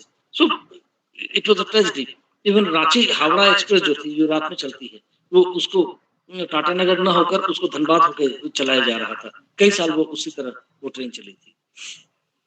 तो रेड टेरर था, अब काफी कम हो रहा है और विकास होता जाएगा। धीरे धीरे लोग विकास की गति को पकड़ेंगे, तो रेड टेरर भी धीरे धीरे डाउन हो जाएगा। एक पिछले संडे को झा सर के लेक्चर में मैं महसूस कर रहा था इस चीज को एक्चुअली मैं जीना चाह रहा था आपके लेक्चर में, इसलिए मैं बीच बीच में क्वेश्चन फेंक रहा था। जब फ्लड आता है तो ये मान्यता है कि जब बाढ़ आती है तो कई कई ऐसे रिचार्ज पॉइंट्स होते हैं जो पानी रिचार्ज कर देता है पानी को, और अगर फ्लड के सारे वाटर को या हटा लीजिएगा तो वो स्पेसिफिक एरियाज में वो रिचार्ज ठीक से नहीं हो पाएगा। नतीजतन जो ecosystem of cropping, agriculture crops है, वो क्रॉप का पैटर्न थोड़ा सा अफेक्टेड हो जाएगा। तो ये भी एक मुद्दा है समझने का। कुछ और भी अप्रीहेंशंस होंगे, याद पड़ेगा तो मैं डिस्कस कर लूंगा। और ladies and gentleman, her page पे मेरा व्हाट्सएप नंबर है, अगर आपको कोई भी क्वेश्चन आ रहा हो आप मोबाइल में टाइप करके मेरे को दे दीजिएगा। I will spend weeks, months, years together working out on that, and it surely will get the answer. The dream is this: you can see in blue are the natural rivers of India, and in red are the proposed links. और ये PPT आपको दिया हुआ है, एक एक करके मैं रीडिंग नहीं लगाऊंगा, दैट इज वेरी बोरिंग, मुझे नींद आने लगती है जब मैं पीपीटी से कुछ रीड आउट करता हूँ। तो एक्चुअली इतना अच्छा ऑडियंस जब सामने है तो दिल से ही क्यों ना बात की जाए। पीपीटी पर मैं बहुत कितने भागों में बटा हुआ है ये देश, हिमालयन, देन सब हिमालयन एंड देन पेनिनसुलर। अब मैं कुछ बोलूं सर? हाँ कहो। एक्चुअली आपके जो विचार रखे गए, I mean I am switching over to English, whatever you have shared with us, it was really nice. I mean, we have this has enhanced our knowledge, but there are still few points. In Bihar, if you are going downward towards Kushastrasthan, Hasanpur area, that is a total water-logged area where a big reservoir can be, I mean, maintained, and that water will be used in the appropriate season in draining the water in the drought-filled area. And for the Bihar itself, drought relief scheme, it is already, I have spoken in our previous talk also.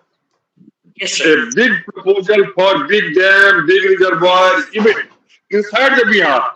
It was proposed so that the flood water can be diverted towards useful area, towards reservoir, towards any specific area. Number one point. Another point is interconnecting of the river basin.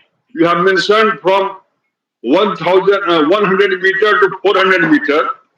So, sir, in Russia, I have read in the book for connecting, just take a hypothetical case, imaginary case, 100 meter to, you say, 150 meter.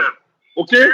So, that there is a proper system so that the water is stored and it can be, the ship is coming to the 150 area and I can say 150 meter area filled ship is there, then the floodgates are open and along with the water, the ship is lifted to the 100-meter area. Later, yeah, later, sir, please. Later in the lecture, I have mentioned that about Panama Canal. I will come. Yeah. Okay.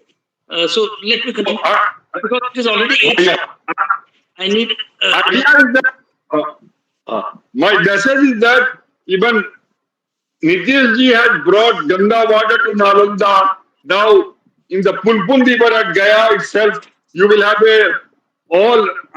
with the rubber bridge, you will have a water throughout the year. I mean, my message is that on a small scale, an effort can be made so that the water can be shifted from lower to higher and from higher to lower. It is possible, but there are so many considerations that you have mentioned that I appreciate. But in the long run, interconnectivity of river will be helpful for the nation, for the navigation, for the agriculture, for the forestation. I am not asking about deforestation. क्योंकि पानी की जरूरत sir सबको है. बिना पानी के sir कोई पेड़ पौधा नहीं रह सकता है, कोई आदमी नहीं रह सकता है. अब now I am just sharing the experience by personal. I have seen in Singapore. My son is there. When I was staying in a specific area, I don't want to mention the name here, there is no use of. All of a sudden, I have seen huge quantity of water is flowing in the RCC canal, or rather RCC big drain. Then I asked my son, ये पानी कहाँ से आ रहा है? तो पापा कहीं पर बहुत अभी हेवी रेन हुआ होगा, वो यहीं से जा रहा है. My message is that now we are growing toward third world largest economy. पैसे लगेंगे लेकिन छोटे छोटे small scale पर sir we can connect all the river. I am from Netarhat school. There are so many waterfalls. There are so many small scope of hydel projects in the Soranagpur area itself. Even in the Dhanbad, when Jyoti Prabhat Subit was Home Secretary, my friend, he told me there was a place in Dhanbad area where water is shifted upward and filled in the reservoir. Then from that, hydel power is generated. The same thing is also in the Getamsud Dam here at Ranchi. My message is that there are so many scope of development of interconnecting rivers, using the water for hydel purpose, for so many other purpose. In the times to come, this is my only message, and I can say, if I can, given the opportunity, Swan Rekha river can be joined to Ganges. But it will take time. It will take time. It will take procedure. But it is possible, sir. That's all. Thank you, sir. Thank you, sir. We are in absolute agreement. Only thing is that we forayed into different areas of examples. Thank you once again, sir. Thank you, Ajay Srivastava sahab, for your nice and well informed lecture. और बहुत अच्छा लगा। और जैसा कि मेरा भी, मैं यहाँ पे मैं कहना चाहूँगा कि डिजास्टर मैनेजमेंट जो है उसमें कहा गया कि disaster risk is equal to hazard into vulnerability divided by capacity building. So joining the river is a sort of a capacity building in a broad way, because ये क्या करेगा कि जहाँ पे वाटर की स्कैरसिटी है वहाँ पर पानी अवेलेबल होगा, और जहाँ पे एक्सेस है वहाँ से वो ड्रेन आउट होगा। तो एक अगर ये हो जाता है कंप्लीटली, तो भारतवर्ष के लिए तो ये बहुत ही उपयोगी होगा, और हमारे जितने भी भारतवासी हैं इनके जीवन में एक बड़ा क्वालिटेटिव इम्प्रूवमेंट होगा। क्योंकि जैसा कि आपने भी एक्सप्लेन किया कि जो वाटर स्ट्रीम के थ्रू ट्रांसपोर्टेशन कॉस्ट बहुत कम आ रही है, और उसकी वजह से भी, और हमारे पास काफ़ी रेन्स हमारे हिंदुस्तान में होती हैं, मानसून आता है। हालांकि ये भी है कि कभी कभी मानसून वीक भी हो जाता है बिकॉज ऑफ एलिनो या लालिनो इफेक्ट, वो तो अदरवाइज है, कारण है, लेकिन फिर भी बहुत पर्याप्त मात्रा में रेन होती है। और हमने अभी तक जो है काफ़ी पानी ड्रेन आउट किया है, और इस तरह से अगर हम ज्वाइन कर देंगे रिवर्स को, तो इससे एक फ़ायदा ये भी होगा कि जिन स्थानों में वाटर स्कैरसिटी है वहाँ पे पानी अवेलेबल हो जाएगा। तो आपने बहुत अच्छा लेक्चर दिया और हम सभी को लाभान्वित किया। बहुत हाई स्टैंडर्ड का आपका लेक्चर रहा। आपके लिए बहुत बहुत धन्यवाद। Thank you very much sir. Thank you sir. अभी तो हम हाफवे भी नहीं पहुंचे। हेलो, हाँ, तो हाफवे भी नहीं पहुंचे, अभी तो 1:30 हुआ। Sir next slide. Amitabh ji, Amitabh ji सुन पा रहे हैं? हाँ जी, सुन रहे हैं सर। इस सुंदर, सजल और सरस, अद्वितीय भाषण के लिए डॉक्टर अजय को बहुत बहुत धन्यवाद। क्योंकि सबसे बड़ी बात है जो इनको धन्यवाद देने के लिए मेरे मन में आ रहा है, वो है रहीमन पानी राखिए, बिन पानी सब सून, पानी गयो न उबरो, मोती मानुष सुन। ये हम सभी जानते हैं। तो उस समय में, आज के समय में, in the time of the present kind of situation, when we are getting water, that time if we create a system that we store it, we keep it, we channelize it, और पानी को इतना अच्छा है कि पानी का वो रिन्यूअल भी हो जाए, कनेक्टिविटी भी हो जाए, और वो तबाही का कारण नहीं, बर्बादी का कारण नहीं, बल्कि हमारे हमको आबाद करने का, हमको और प्रॉस्पेरस करने का साधन बने। इन शब्दों के साथ आपको बहुत बहुत धन्यवाद। ये बड़ा काम और बड़े स्वरूप में आपने इसका अध्ययन किया है, आपने तैयारी की है, और आप यंग हैं, इसे फॉलो अप करने की जरूरत है। और आपके जैसे विद्वान और आपके जैसे विद्वानों की मित्र मंडली जो उपस्थित है, बहुत अच्छी तरह से कर सकते हैं। मुझे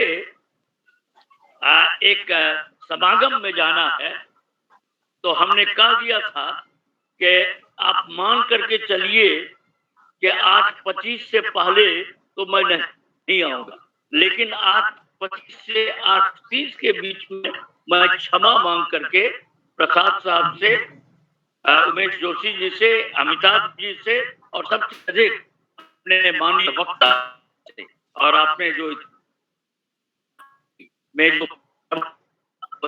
प्रवाह हमारी इस परियोजना में नदियों के जुड़ाव में आए, और इसमें बहुत सारे फायदे होंगे। क्योंकि अब इतना अनुभव लोगों को हो गया है बांध बनाते बनाते कि कोई भी गलती नहीं हो, इन चीजों को हैं। से विद्वान, बहुत बहुत धन्यवाद।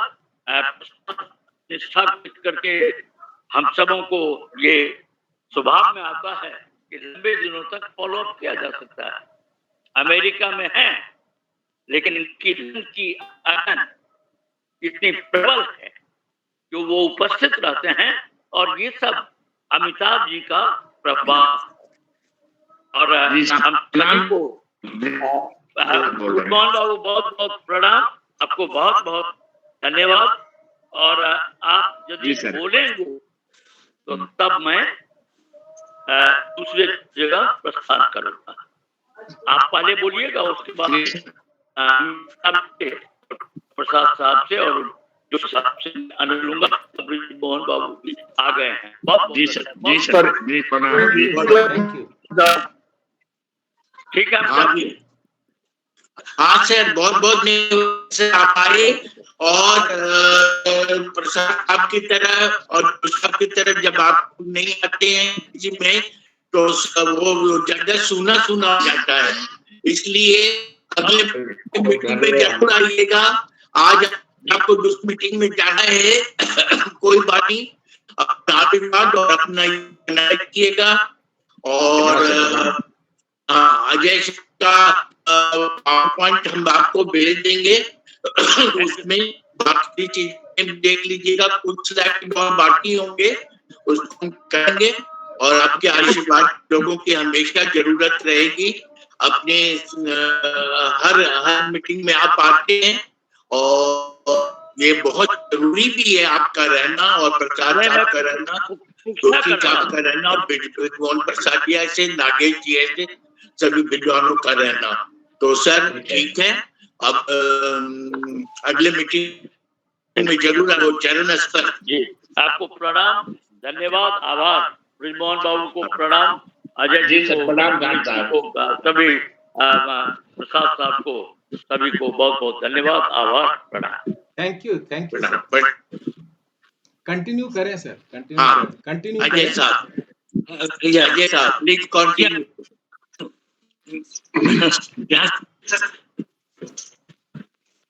हाँ जी, sir, I seek your permission to speak something, sir. कैसे? तो सर ऐसा है, एक्चुअली मैंने अपने ही देश का, क्योंकि हमारे बहुत सारे मित्र सिविल सर्विसेज में हैं, आई मीन गोदावरी, कावेरी, सारे जितने अपने को गंगा से जोड़ने का जो एक मास्टर प्लान बना था, it was quite sketchy, but उसमें था, it was not a plan.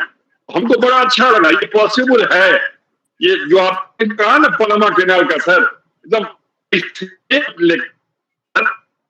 ये क्या होता है, ये जो अब मैं जो बात कर रहा हूं, यदि सारी नदियां को जोड़ दी जाए तो सर अपने देश में स्वतः देशभक्ति की भावना आ जाएगी।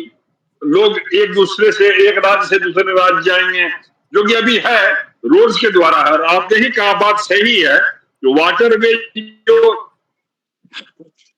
वाहन का खर्चा लगता है 1/10, ये सच है सर, 1/10 है ये। और अभी हाल में ही जो आपका गंगा से जो ब्रह्मपुत्र को जोड़ा गया है, जो वाटरवे, जो शिप से जा सकते हैं आप, तो इस तरह की जो सर इमेजिनरी चीज है, आने वाला समय सर पूरे संसार में जो सबसे अधिक डेवलपमेंट, सबसे अधिक प्रोग्रेस, जो मोदी जी का वर्ड है विकास, वो अपने भारत में ही होने जा रहा है सर। यहाँ पर मैं थोड़ा सा टॉपिक से हट रहा हूं, एक सच बोलने के लिए। ये जो मोदी जी गए थे, उसका हिडन रीजन यही था, जो कि कभी भी किसी भी प्रेस में नहीं आया, और अच्छी बात है। लेकिन इस बुद्धिजीवी लोग के बीच में मैं शेयर कर दे रहा हूँ। इंटरनेट काम नहीं कर रहा है। इंटरनेट काम नहीं कर रहा है। नहीं, तो हम कैसे काम करेंगे फिर? रिचार्ज कर दिया है। एक मिनट, तो क्वेश्चन करना है, तुम्हारा कोई अपने क्वालिटी का मैंने हाँ तो एक तो हम कल करें, तो नहीं हो पाएगा। अरे तो तुम ऐसे क्यों क्या बात करो, तो रिचार्ज करो।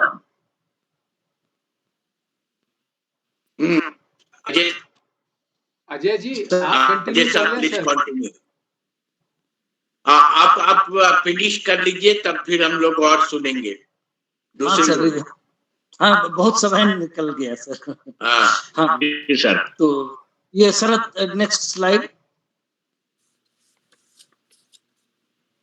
So in India, we see we are dependent on monsoon for everything, but monsoons is fairly lopsided. This is 1 year's presentation. The other one, next slide. Next year it is like this. Yet again, the next one. It keeps varying. In some places, it is flooded in 1 year. The same area may be under drought.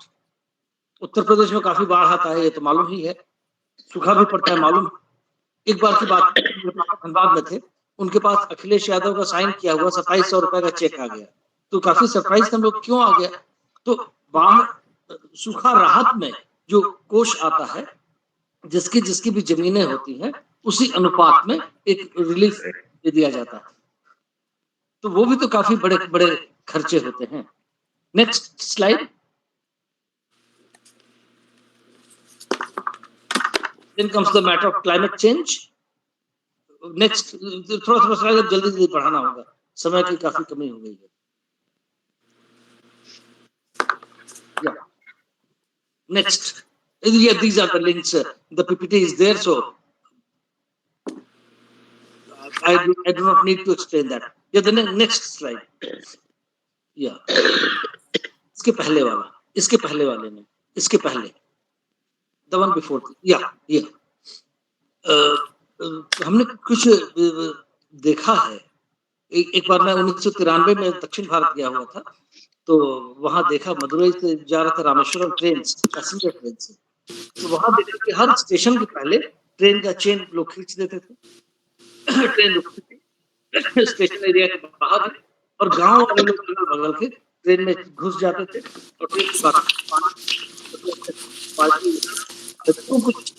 पानी उभरते थे, और हर station पर ये हो रहा था। Then I asked one person, जो लगा कि वो हिंदी या इंग्लिश बता सकता है। हमने पूछा ये क्या माजरा है, क्यों ट्रेन को इस तरह रोका जा रहा है? तो उसने कहा नीरू है, तो पानी नहीं है, कहीं भी पानी नहीं है, और ये ट्रेन अगर नहीं रुका तो हम लोग सब मर जाएंगे। कैसे मर जाएंगे? तो ये नहीं, यहाँ से पानी वहां नहीं जाना चाहिए।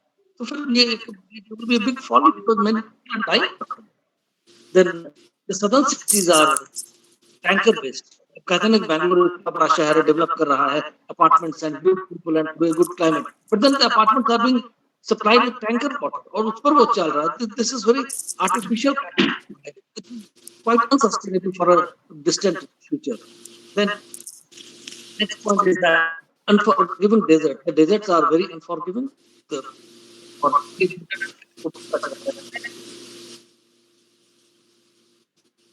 Next.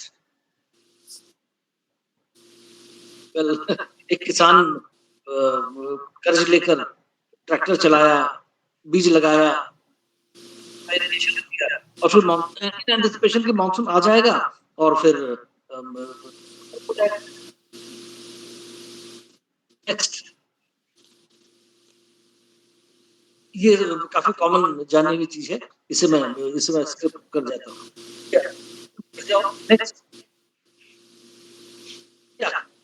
Next. Yeah.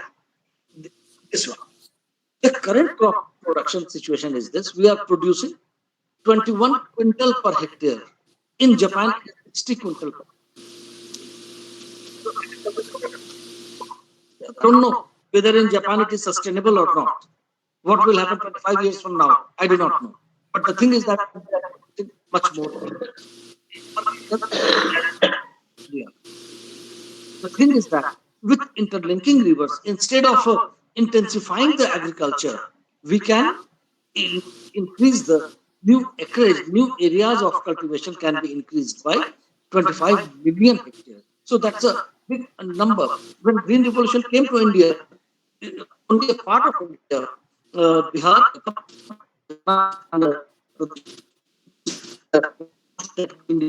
other areas did not get the benefits of revolution. But with this new acreage, we can see that in the central area, other economic areas, we can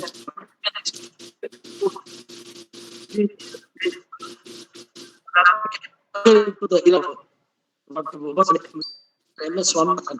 He said no. It is the, I took a long interview. He said no. Need to go sustainable. So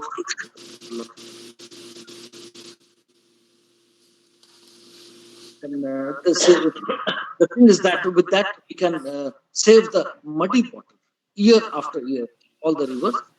The Indian diaspora is worse than the US. India has far more deltas than US. India is much more exposed to the seas and oceans. So the last I had been to Chennai in the month of I went to Marina Beach just to see what this it was muddy all through. It was muddy. I was thinking that मैं सोच रहा था कि वह नीला नीला पानी समुद्र दिखेगा, कहीं नीला समुद्र पूरा कीचड़ से भरा हुआ है. तो ये कीचड़ आया तो कांकरी का जो डेल्टा था उसी से ये टॉप सॉइल को बहा करके तो बे ऑफ बंगाल में चला गया, वही मडी वाटर बनाया हुआ था. Then this is a much bigger economic question for India. The perennial flood and drought relief mounting to multi-billion rupees का खर्च होता है ये flood relief, drought relief. I remember एक बार मैं एक रेस्टोरेंट में गया था कैपिटल हिल में खाने, तो उस समय छाते में बारिश नहीं हुई थी, मॉनसून लगा फेल कर जाएगा.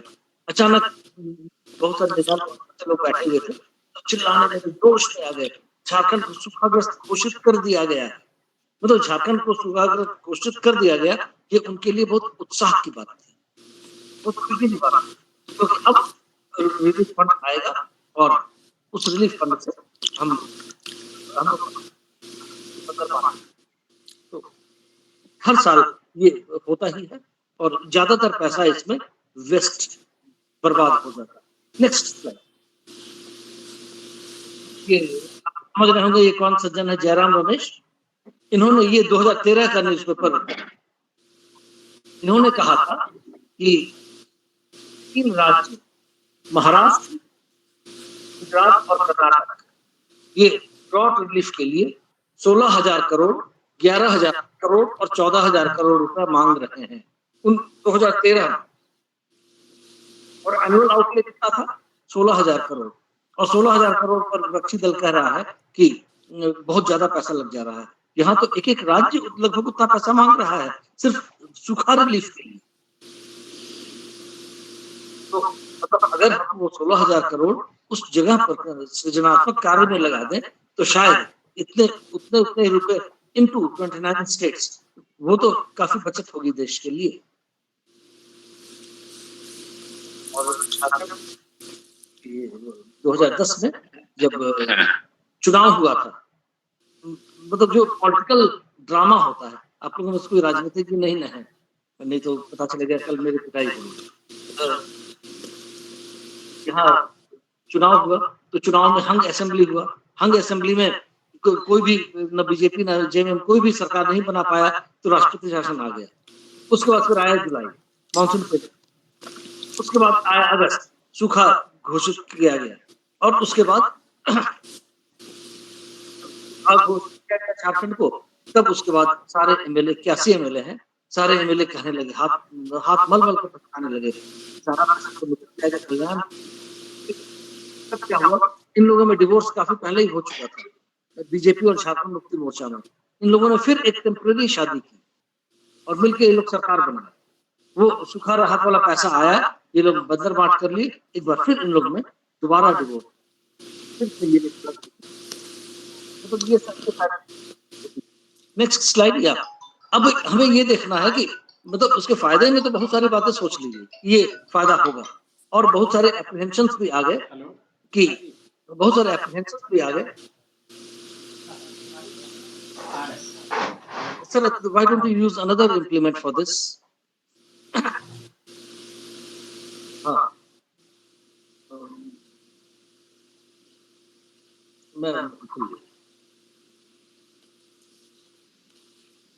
अजय जी, आप रांची में रहते हैं?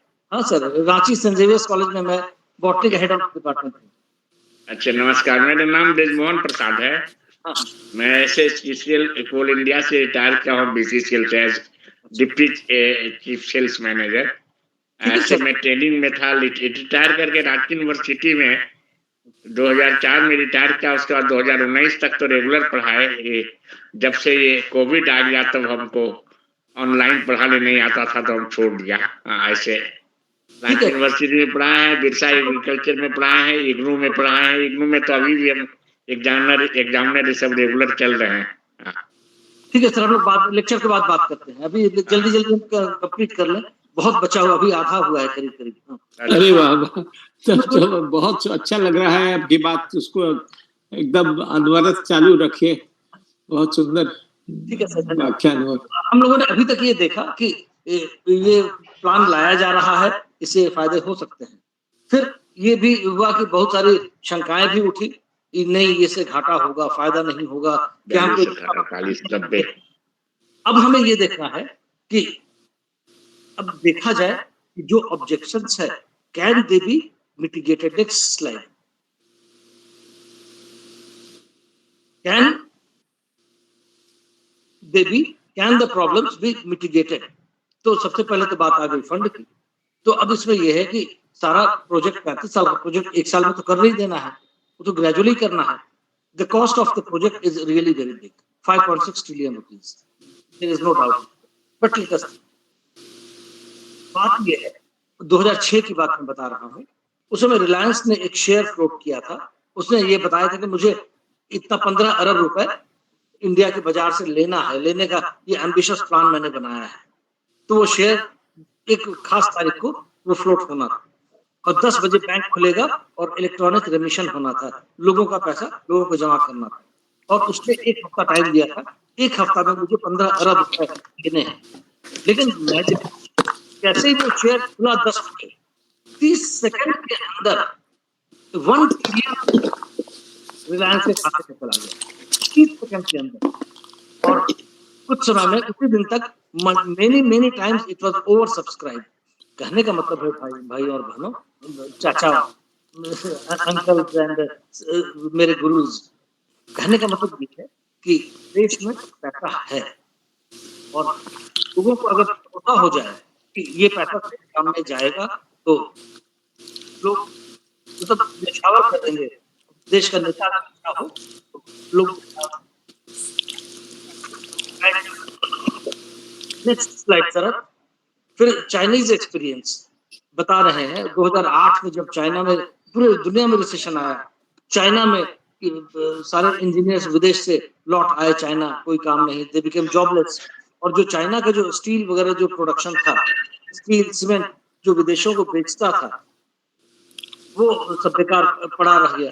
तो चाइना ने क्या किया कि वो अपने सारे इंफ्रास्ट्रक्चरल मटेरियल को, बिल्डिंग मटेरियल्स को वो और इंजीनियर्स को पुल अप कर लिया।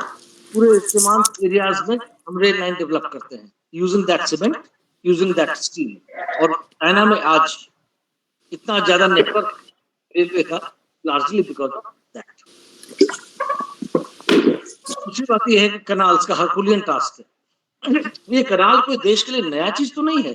अभी नागेश्वर भी बता रहे थे कि ये कनाल यहाँ से पुनपुन आ गया, इधर आ गया, उधर आ गया, तो ये तो है ही। पूरे उत्तर प्रदेश में तो कनाल का जाल बिछा हुआ है। सोन नदी का जो नहर है, कितने सारे नहर है वहां पर, उन नहर की वजह से कितनी सिंचाई होती है।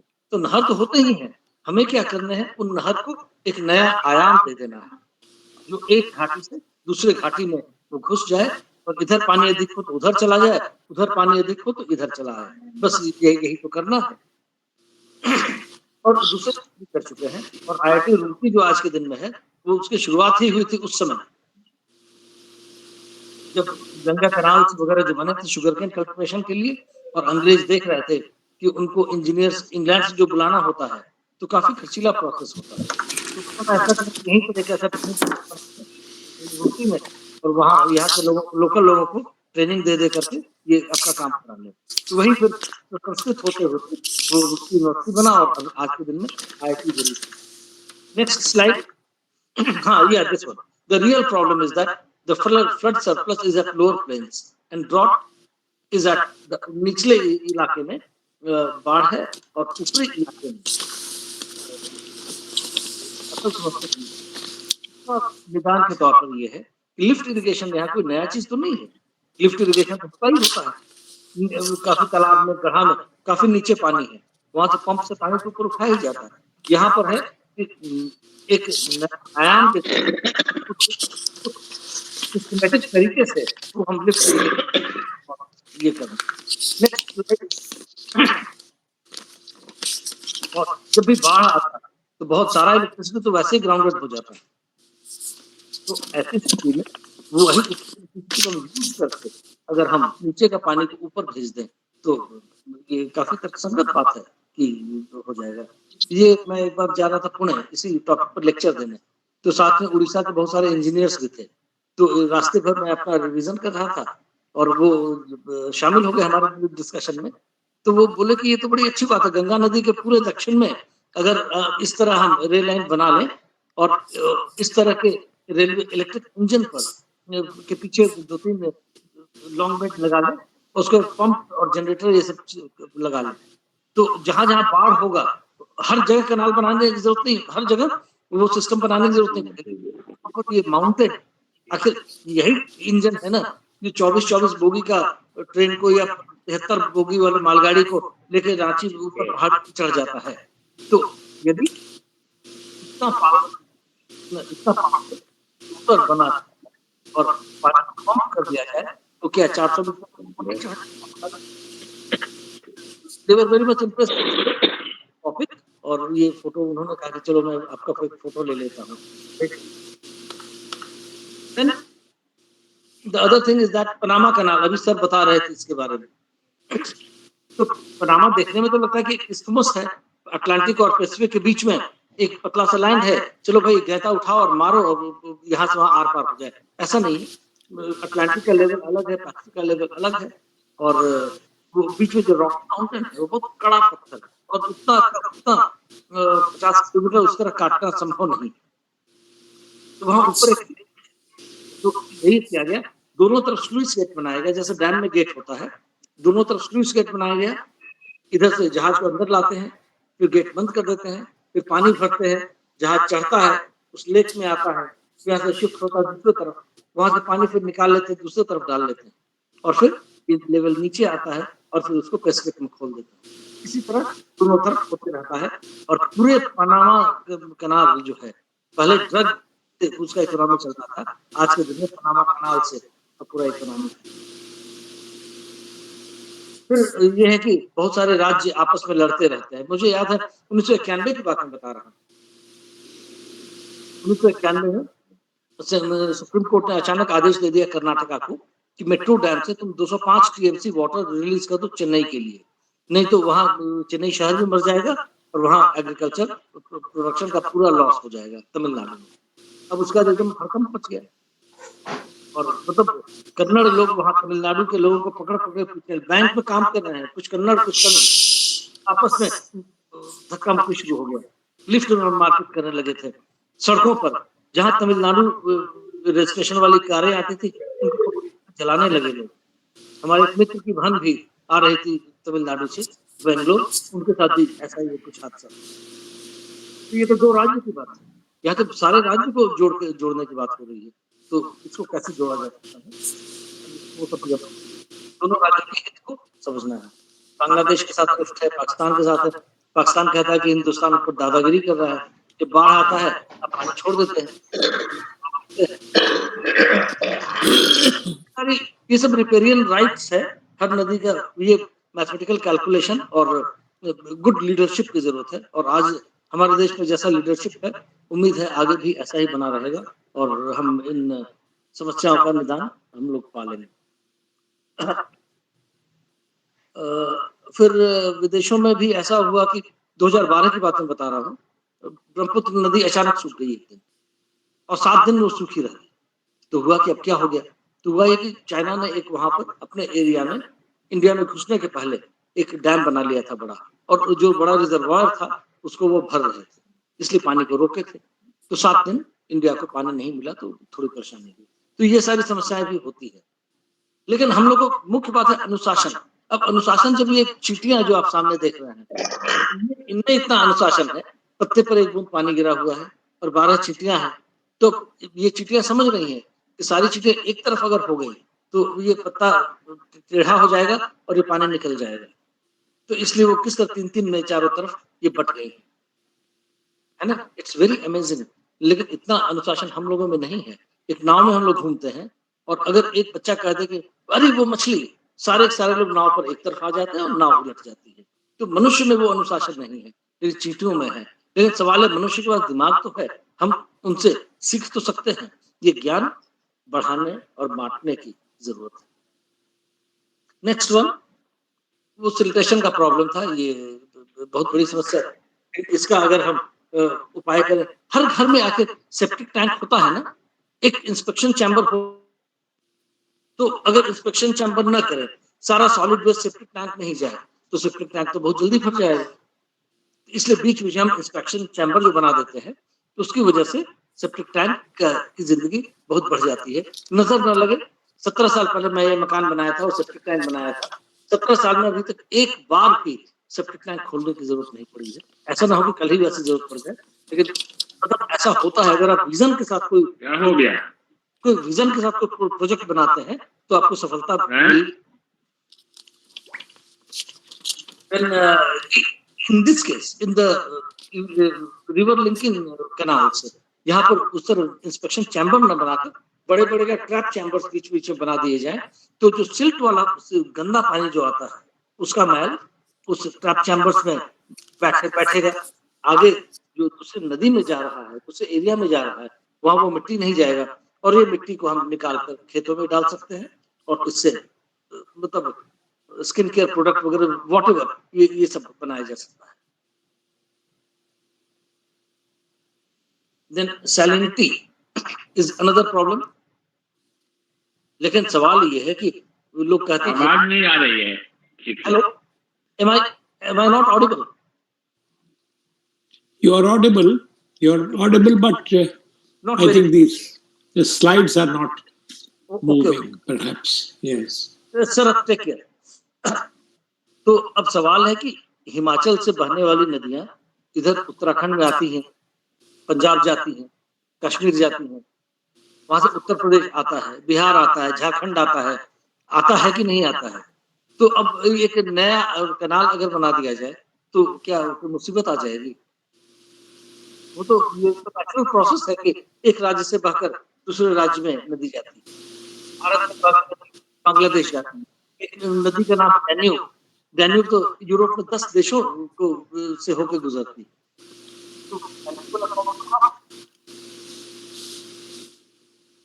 नेक्स्ट, अब थोड़ा सा हम बढ़ जाते हैं। Go to slide number 59। हाँ, मतलब अपसीबल जो मिट्टी हम अर्थ वर्किंग करें, मूविंग करें, तो उसकी वजह से काफी उथल-पुथल तो होगा। लेकिन क्या आप सड़कें बनाते हैं, क्या उथल-पुथल नहीं होता है? आप बिल्डिंग अपार्टमेंट बनाते हैं, क्या उथल-पुथल नहीं होता है? यहाँ पर तो इतना कोर इश्यू है, जहाँ लोग मर रहे हैं, हजारों हजार लोग बाढ़ में सूखा में मरते हैं, उनको बचाने के लिए क्या ये उथल-पुथल बहुत बड़ा कॉम्प्रोमाइज हो जाएगा देश के लिए? टनल बन रहा है, हिमाचल में अटल टनल बना नहीं बना, सारा कुछ होता है। इसको बस एक नया आयाम दे देना है, ताकि एक हमारा बैंक बैलेंस, वाटर बैंक हमारा। Next slide, displacement of villages. यहाँ पर वो जो छोटे मोटे नेता है, उन लोगों को आप अब रोजगार दीजिए, इस प्रोजेक्ट में आप लगाइए, ये मतलब बताइए इन लोगों को। मुझे याद है जब ई श्रीधर कोंकण रेलवे बना रहे थे, तो जो ओरिजिनल प्लान था, उस प्लान के हिसाब से उनको लगा कि अधिक बन रहे, नतीजा ऑपरेशन बढ़ जाएगा। तब उन्होंने क्या कहा कि एक जूनियर इंजीनियर्स को की टीम को बुलाया और कहा कि आप लोग बताइए, आपको मैं मोटरसाइकिल दे दूंगा फ्री, पेट्रोल फ्री, खाना फ्री और 100 रुपया रोज अलाउंस, रोज 100 रुपया एक्स्ट्रा अलाउंस। तो ये बात 90s की है, अर्ली 90s की। तो लिए बड़ी बात, तो 3 जूनियर इंजीनियर रेडी हुए और वो मोटरसाइकिल लेकर काम दिया गया कि तुम पूरा कोंकण एरिया स्कैन कर जाओ और बताओ, फिजिबिलिटी बताओ, कहाँ रेड लाइन हम करें, ओरिजिनल प्लान देखो ये। तब उन लोगों ने कई महीना वो स्कैन करते रहे और अंत में जो रूट बना के दिए, वो रूट ओरिजिनल रूट से 77 किलोमीटर। तो अब सवाल है कि वैसे छोटे, मतलब जो छोटे मोटे नेता है, छोटे मोटे लोग हैं, उन लोग का जिम्मेवारी दीजिए। यही पुकार कि आप ये काम कीजिए, तो छोटे मोटे नेता नहीं उत्पन्न होंगे और काफी सृजनात्मक कार्य होता रहेगा। तो इसकी वजह से कोंकण रेलवे में 77 किलोमीटर कम हो जाना बहुत ही बड़ी बात है। तो स्पेशल ऑफ विलेजेस जो है उसमें भी वो नेता वगैरह को आप एजुकेट कर दीजिए, तो धीरे धीरे वो सब ठीक हो जाएगा। लैक ऑफ डिसिप्लिन, ये कॉस्ट, तो ये डिसिप्लिन ऐसा नहीं कि सिर्फ इंटरलिंकिंग रिवर्स में ही इनडिसिप्लिन होगा, हर जगह इनडिसिप्लिन हो रहा है। कॉलेज खुले रहते हैं, 1 बजे सारे टीचर्स गायब, क्या हो गया फिर? ये सब इनडिसिप्लिन ही है। तो सिर्फ इंटरलिंकिंग रिवर्स में नहीं, हर जगह आपको ये डिसिप्लिन लाने की जरूरत है। कड़ाई क्या, मतलब स्टॉप प्रेरणा लोगों में वो लगानी होगी, मतलब उसके बिना, मतलब अच्छे लीडरशिप, अच्छे मैनेजर्स अगर नहीं होंगे तो आप कितना भी आपके पास पैसा आ जाए, आप मिसमैनेज करके रखें। ऑस्टेरिटी, या coming to austerity is the key. अब ठीक, अब मान लीजिए इंटरलिंकिंग कैनाल सारे बन भी जाते हैं, तो भी हमें ये नहीं सोचना कि चलो यार पानी भरपूर आ गया, अब चलो बर्बाद किया जाए, ये काम कभी नहीं करना।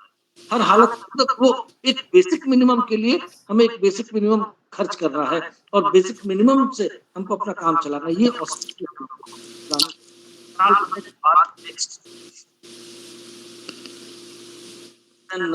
लोगों में ये वो भावना लानी होगी, आज के लेक्चर की तरह या पिछले संडे या अगले संडे लेक्चर की तरह लोगों में वो भावना लानी होगी।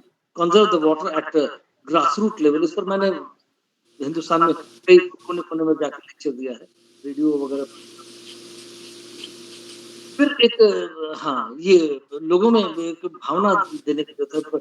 बरसात का पानी बचाया जाए, एक बात 4 कट्ठे का जमीन है, अब आप उसमें कोई नेशनल प्लान तो बना नहीं सकते हैं, लेकिन आप अपने लेवल पर जो काम है वो तो कर सकते हैं। तो उसमें आप ये कर सकते हैं, कुछ पेड़, जब पेड़ मरेगा, गड्ढा हो जाएगा, उस गड्ढे में बरसात का पानी तेजी से अंदर जाएगा। अगर आपके खेत में 2-4 चूहे हैं तो मारिए मत, चूहा मारने आप रहने दीजिए, उनकी संख्या अधिक हो जाए तब कोई उपाय कीजिए, लेकिन मारिए मत। चूहे के बिल की वजह से 90% एग्रीकल्चर देश का चल रहा है। वो चूहा है, बरसात का पानी जमीन के अंदर जाता है, वाटर टेबल रिचार्ज होता है और एक चित्र आया था ये मेरे घर के गेट के सामने, ये चूहा का बिल था बड़ा सा, हाँ ये अब ऐसा नहीं, अब डेवलप कर दिया गया है। ये चूहे के कुछ बिल थे। एक बार ऐसा हुआ कि काफी तेज क्लाउड ब्रेक हुआ और बहुत ज्यादा बारिश हो गई, इतना बारिश की बाढ़ आ, तो हमने वो बाढ़ लेकर वो काट कर बिल तक बाढ़ का पानी को छोड़ दिया। अब 10 किलोमीटर के अंदर 10 लाख लीटर पानी जमा अपने मैदान में, वो 10 लाख लीटर पानी वो समुद्री जमीन के अंदर समाविष्ट हो गया, ये चूहे के बिल की वजह से। तो जा रहे हैं वाटर रिचार्ज, आप लोग काइंडली म्यूट कर लीजिए अपने माइक। खत्म हो गया, नहीं मैडम खत्म हो गया। अजय सर अभी भी बोल रहे हैं। Next, lack of political will. तो अब इंडिया में रेल लाइन जब अंग्रेज लोग ला रहे थे, भले अपने स्वार्थ के लिए ला रहे थे, लेकिन ला तो रहे, तो यहाँ के राजा लोग हमेशा उसका विरोध करते थे, नहीं हम नहीं होने देंगे, हम रेल लाइन नहीं करने देंगे। यहाँ के राजा लोग विरोध किए और जीते, वहाँ रेल लाइन जहाँ लोग अलाउ किए वहाँ रेल लाइन का विस्तार हुआ है। पश्चिम बंगाल में रेल लाइन का अच्छा विस्तार हुआ है, मध्य प्रदेश कम।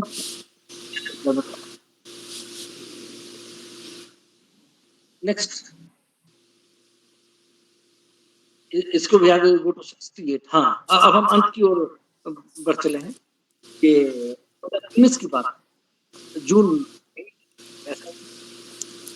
16 जून था ये, उस दिन शिप्रा नर्मदा लिंक तैयार हुआ था और ये उसका उद्घाटन का ये तस्वीर देख रहे हैं। नेक्स्ट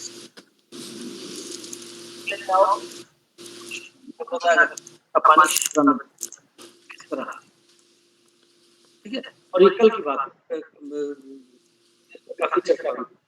मतलब अभी एकदम रिसेंटली ये बात है, पिछले पर go to the previous one. Ken नदी और बेतवा ये दोनों ही यमुना नदी के ट्रिब्यूटरीज हैं। ये केन बेतवा ये लिंक बनाने की बात हुई है और उसके लिए 44,000 करोड़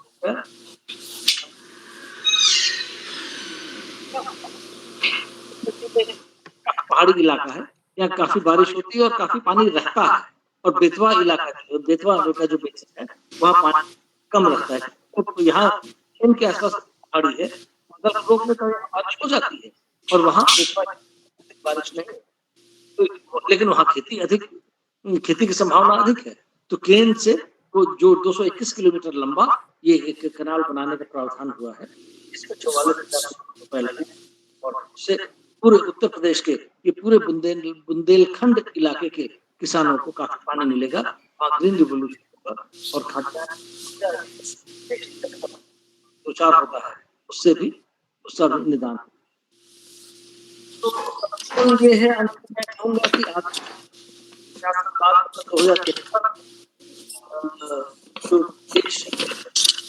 2000 बनाने वाले लोग का विरोध करने वाले जो लोग हैं वो लोग अपने अपने कब्र में छटपटाते रहेंगे, लेकिन देश प्लान करना है, बनाना है देश आगे। एंड विद होप, उम्मीद हम करते हैं कि इस डेवलपमेंट के साथ देश तरक्की ही नहीं करेगा, ये देश लीप फ्रॉग करेगा और बहुत सारे देशों को पछाड़ देगा। 10 साल पहले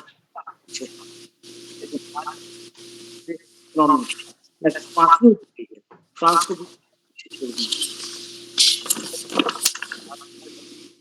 आने वाले 5 या 10 सालों में हम किसी स्थान पर भी आ सकते हैं और सरकारें अच्छी मिलती रहे तो क्या होगा आगे हम आप समझ सकते हैं।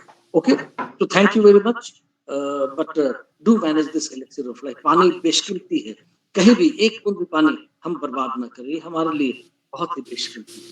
सबसे प्रणाम। मेरा व्हाट्सएप पर कोई भी क्वेश्चन हो कभी भी आप मुझे व्हाट्सएप पर क्वेश्चन कर सकते हैं। And it's open.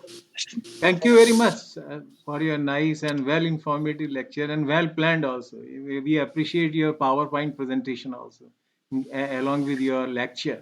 Very thoroughly explained. Thank you, sir. Thank you. बहुत अच्छा लगा, बहुत अच्छा लगा और टाइम काफी हो गया, तो now I will request Prasad Saab to conclude this webinar of today। और बहुत सारा सजेशन भी मिला, तो हम चाहेंगे कि जो हमारे वेबिनार में नए लोग आए हैं वो मेरा नंबर नोट कर लें ताकि हर रविवार को हम उनको लिंकेज भेज सकें। मेरा नंबर नोट कर लें please, 790-359-5877, so that all Sunday को, हर संडे को हम ये करते हैं और बहुत लोग इसमें शामिल होते हैं, तो हम चाहेंगे कि हर संडे आप लोग उत्साह से शामिल हो और अपने अपने ज्ञान को हम लोग शेयर करें। हम प्रसाद साहब से रिक्वेस्ट करेंगे कि फिनिशिंग टच दे दें। आज तो हमारे खान साहब नहीं है, जोशी जी ने कह दिया। प्रसाद साहब, बहुत बहुत धन्यवाद अमिताभ जी। अभी तक अनेकों विषयों पर हम लोग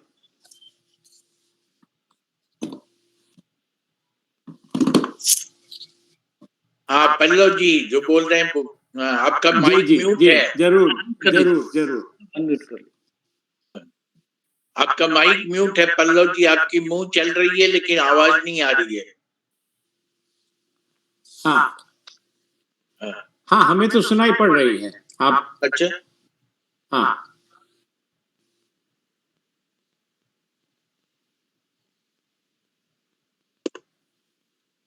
पल्लव मुझे कुछ नहीं पड़ रहा है। हाँ कुछ सुनाई नहीं पड़ रहा है। अच्छा लेकिन ये ऐसा कैसे, हमें तो बड़ा अच्छा सुनाई पड़ रहा। तो हटा लो फिर आपको नहीं पढ़ने लगेगा। हाँ हैंड रेज जो की हो पल्लव अब बोलो। अभी तो सुनाई दिया जी।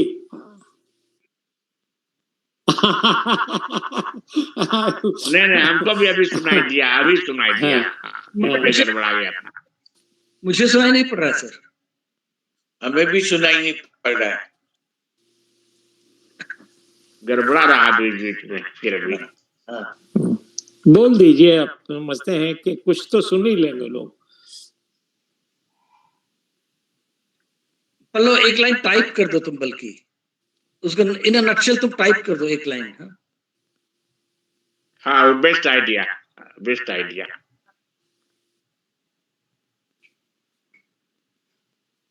हाँ अभी अच्छा। तो सुनाई दिया। हाँ आवाज आ रही है।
अमिताभ जी, आप अखौरी माहेश्वर प्रसाद साहब से रिक्वेस्ट कर लें कि सर अपना कंक्लूडिंग रिमार्क्स दे दें। हाँ नहीं, लेकिन एक मिनट उनको बोलने दीजिए, खत्म हो जाए उनकी बात। उनकी बात सुनाई ही नहीं पड़ रही है। जी जी एकदम सुनाई नहीं पड़ रही है।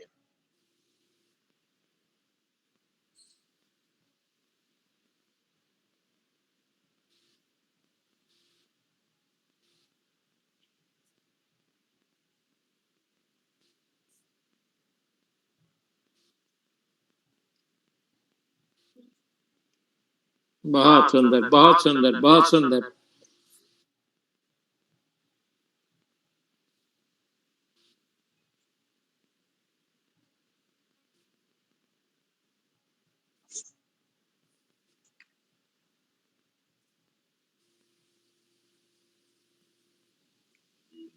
जी फिर रुक जाता है। Pallav you are muted.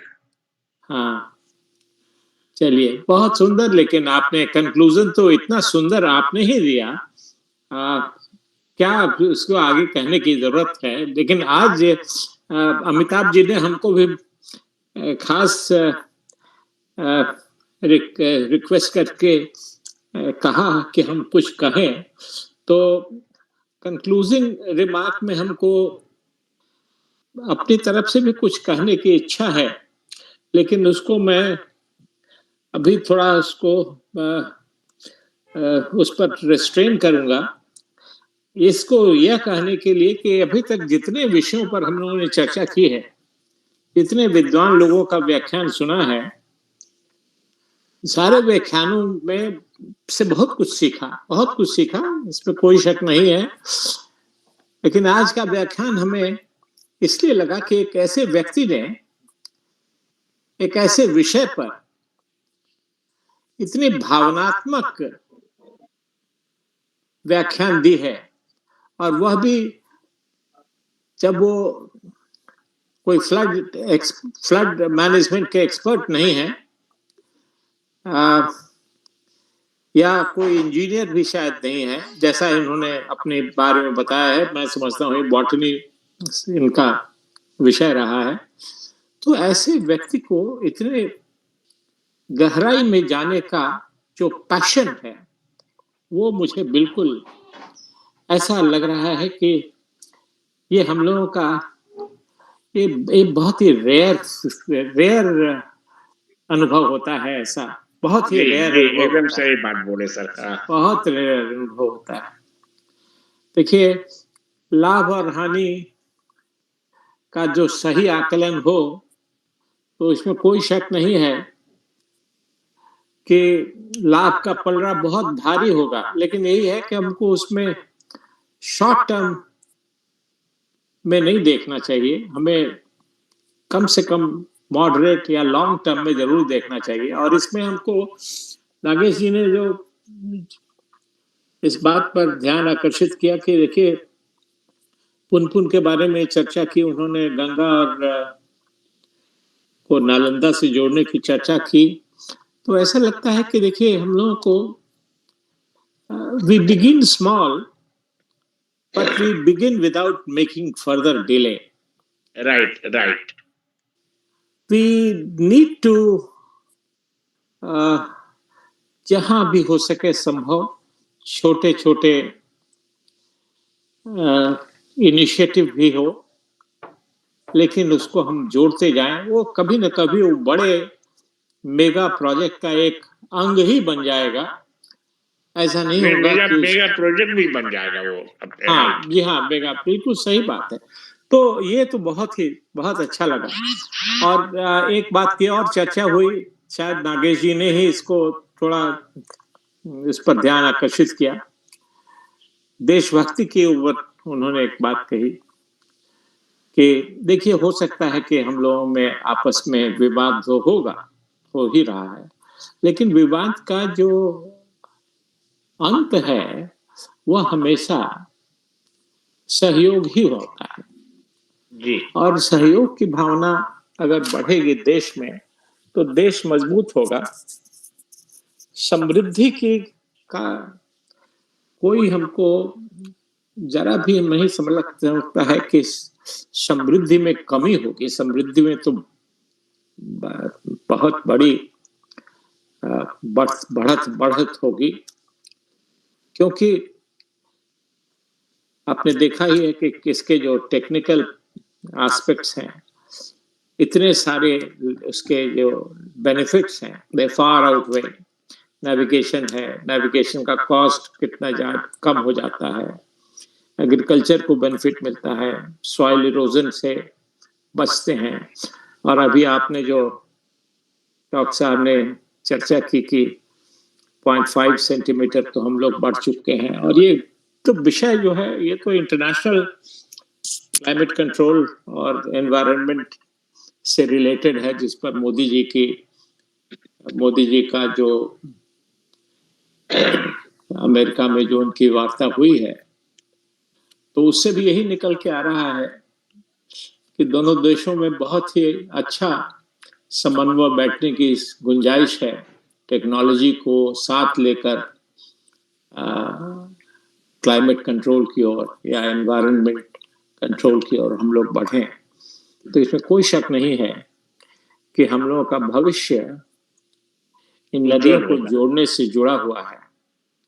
और इसमें हम लोगों को, जैसा बिहार ने किया है, छोटे छोटे, या अभी आप बुंदेलखंड का जो एग्जाम्पल दे रहे थे, वो भी बहुत सुंदर एग्जाम्पल है।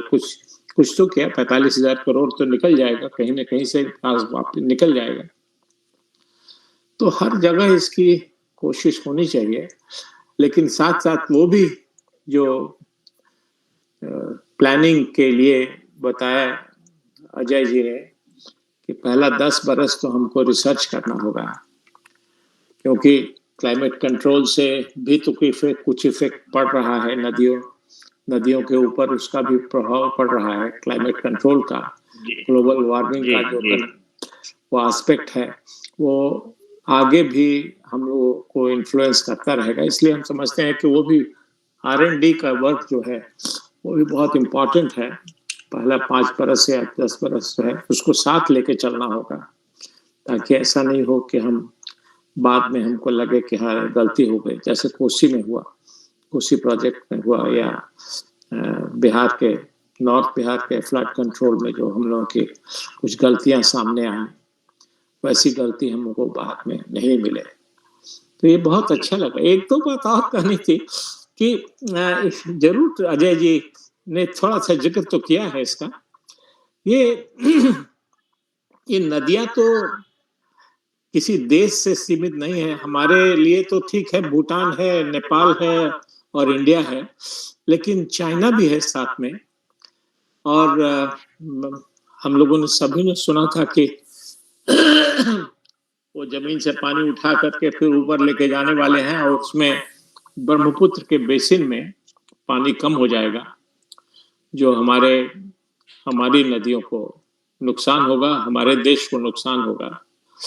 तो ये पता नहीं चलता है कि मोदी जी के जो बातें हो रही हैं, या ये जो अमृत सरोवर वाली बात हो रही है, उसमें international policy on linking of reverse, वो नेगोशिएशन भी साथ साथ चलना चाहिए। बिल्कुल, बहुत अच्छी बात। तो बस इतना ही कहने के बाद में फिर भी अनेक बार मैं अजय जी के व्याख्यान को इसकी सराहना करना चाहता हूँ। बहुत ही सुंदर, और ये एक मिस्ट्री है हमारे लिए मिस्ट्री है कि कैसे इनका दिल, इनका दिमाग कैसे इन नदियों से जुड़ा। कुछ तो बात है जरूर। वो मैं एक गेस करता हूँ कि फैमिली में कभी कोई फ्लड रिलेटेड अजय जी को बहुत साधुवाद। बहुत सुंदर एनवायरनमेंट और इससे मिल करके ये बहुत बड़ी बात है। बहुत सुंदर व्याख्यान दिया, और हम समझते हैं कि हम लोगों को ये तो बात कहेंगे जरूर अमिताभ जी, कि मन भरा नहीं है अभी, फिर आगे सुनने की इच्छा बनती रहेगी। और इस सब्जेक्ट पर तो और बात होनी चाहिए। हाँ, बात होना चाहिए, और अगली बार आप ही बात करें तो अच्छा, ये भी मेरी इच्छा बन रही है, बिकॉज आपने जो इसको क्लाइमेट कंट्रोल से जोड़ करके और गवर्नमेंट ऑफ इंडिया की पॉलिसी अमृत सरोवर से जोड़ करके आपने जो बात कही है, तो इस बात को बढ़ाना चाहिए। एनवायरनमेंट का विषय लेकर के नदियों का जो जोड़ना है वो एनवायरनमेंट के विषय से भी जुड़ा हुआ है, तो बड़ा अच्छा रहेगा। थैंक यू सो मच, बहुत आपको धन्यवाद और सराहना अजय जी, बहुत धन्यवाद। और बाकी सभी लोगों ने, जिन लोगों ने कंट्रीब्यूट किया, हाँ, बहुत सुंदर, बहुत अच्छा। Thank you sir, thank you. पृथ्वी के दूसरे छोर से आप धन्यवाद दे रहे हैं सर, ये मेरे लिए बहुत बड़ी बात है। नहीं, बहुत सुंदर है। देखिए, कहना मैं भूल गया एक बात, आपने जो अमेरिका के बारे में जिक्र किया, तो देखिए चाइना ने भी नदियों को जोड़ने की जो योजना बनाई, ठीक वैसे ही समय में अमेरिकन प्रेसिडेंट ने डिप्रेशन के टाइम में एम्प्लॉयमेंट को फोकस करके इंफ्रास्ट्रक्चर पर जोड़कर एम्प्लॉयमेंट प्रॉब्लम भी सॉल्व करने की योजना उससे जुड़ी हुई थी, और इवेंचुअली उसका प्रभाव भी बहुत सकारात्मक रहा। बहुत बहुत धन्यवाद, थैंक यू। बहुत अच्छा लगा। और जैसा कि प्रसाद साहब ने इच्छा जाहिर की है कि एक लेक्चर और इस पर आपका हो जाए अजय जी। तो अगले 2 तारीख को तो उमा शंकर जी राजी हो गए हैं, क्लाइमेट चेंज पे बोलेंगे, IFS हैं। अच्छा, वाह। लेकिन हाँ, उमा शंकर जी बोलेंगे। तो 9 तारीख को हम रिक्वेस्ट करेंगे अजय साहब से कि प्रसाद साहब की बात को रखा जाए और ये नदियों को जोड़कर फ्लड के कंट्रोल पर जो आज हम लोगों ने चर्चा की है उसमें कुछ और चर्चा होने की इच्छा जाहिर की गई है, तो वो भी हम लोगों की पूरी हो जाए और सब कोई इसमें कुछ एडिशन भी करें और जो क्वेश्चन हो क्वेश्चन आंसर भी करें, बिकॉज टुडे 9:20 बज गया है।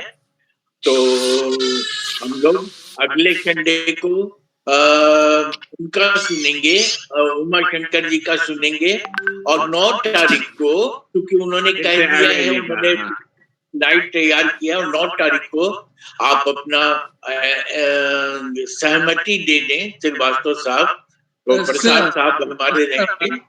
तो हम लोग इसमें कलर्स लाते हैं। 9 तारीख को हम क्यों ना जो अमृत सरोवर योजना जो है भारत सरकार का अभी का जो प्लान चल रहा है, दिल्ली में है, तेलंगाना में और राज्यों में है, जो चल रहा है, उस पर अगर हम पल्लव जी से रिक्वेस्ट कर लें। हाँ हाँ, बिल्कुल ठीक है, बिल्कुल ठीक है, बहुत सुंदर, बहुत सुंदर, बहुत सुंदर, बहुत सुंदर सर। और रियली कमाल का लेक्चर आपने, मतलब जो पावर पॉइंट प्रेजेंटेशन था और जो आपके लेक्चर था उसको इस तरह से अट्यून किया, बहुत ही।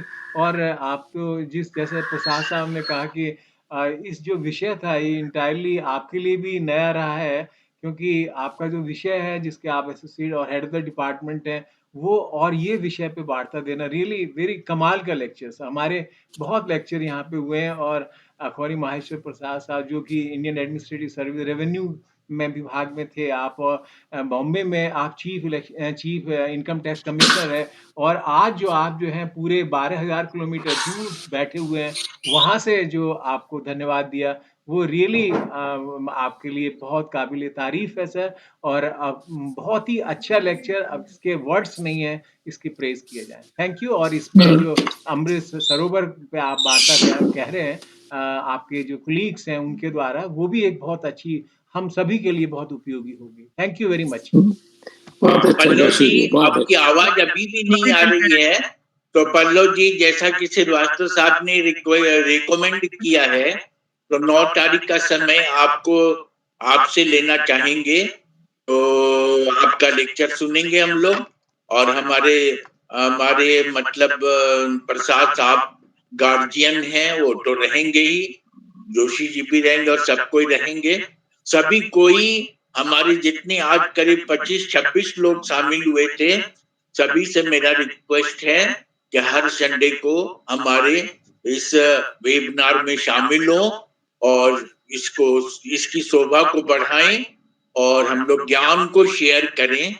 और एक कदम और आगे बढ़ने का हम लोगों ने सोचा है, हम लोग चेष्टा कर रहे हैं कि जो भी सजेशन मिलता है, जो भी सुंदर सुंदर पॉइंट्स निकल के आते हैं, जो भी मतलब कंक्लूजन निकलता है, उसको इम्प्लीमेंट करके प्रैक्टिकल शेप देने की बात आज श्रीवास्तव साहब से भी बात हो रही थी।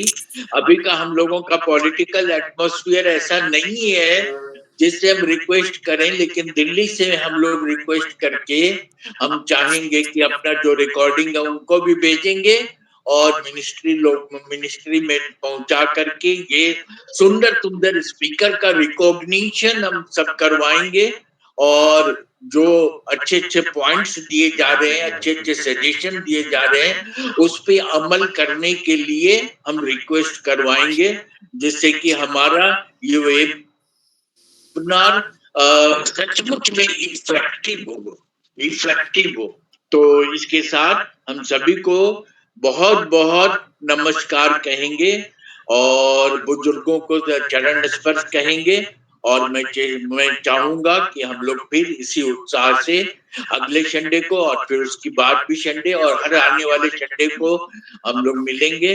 और पल्लव साहब 9 तारीख को अपना समय दे दें और आज का हम ये वेबिनार 9:25 में खत्म करने की अनुमति चाहेंगे। सभी को प्रणाम, सादर प्रणाम। जी, सभी को मेरा भी नमस्कार। स्पीकर साहब को, ऑर्गेनाइजर साहब को और सभी लोगों को साधुवाद और प्रणाम। प्रसाद साहब आप भी आते रहिएगा, आप भी जरूर आप भी कुछ बोलिएगा। जरूर। आवाज तो यहाँ हमें बहुत साफ मिलती है। चलिए, मैं जरूर आऊंगा। थैंक यू, बहुत प्रणाम। प्रणाम, बाय।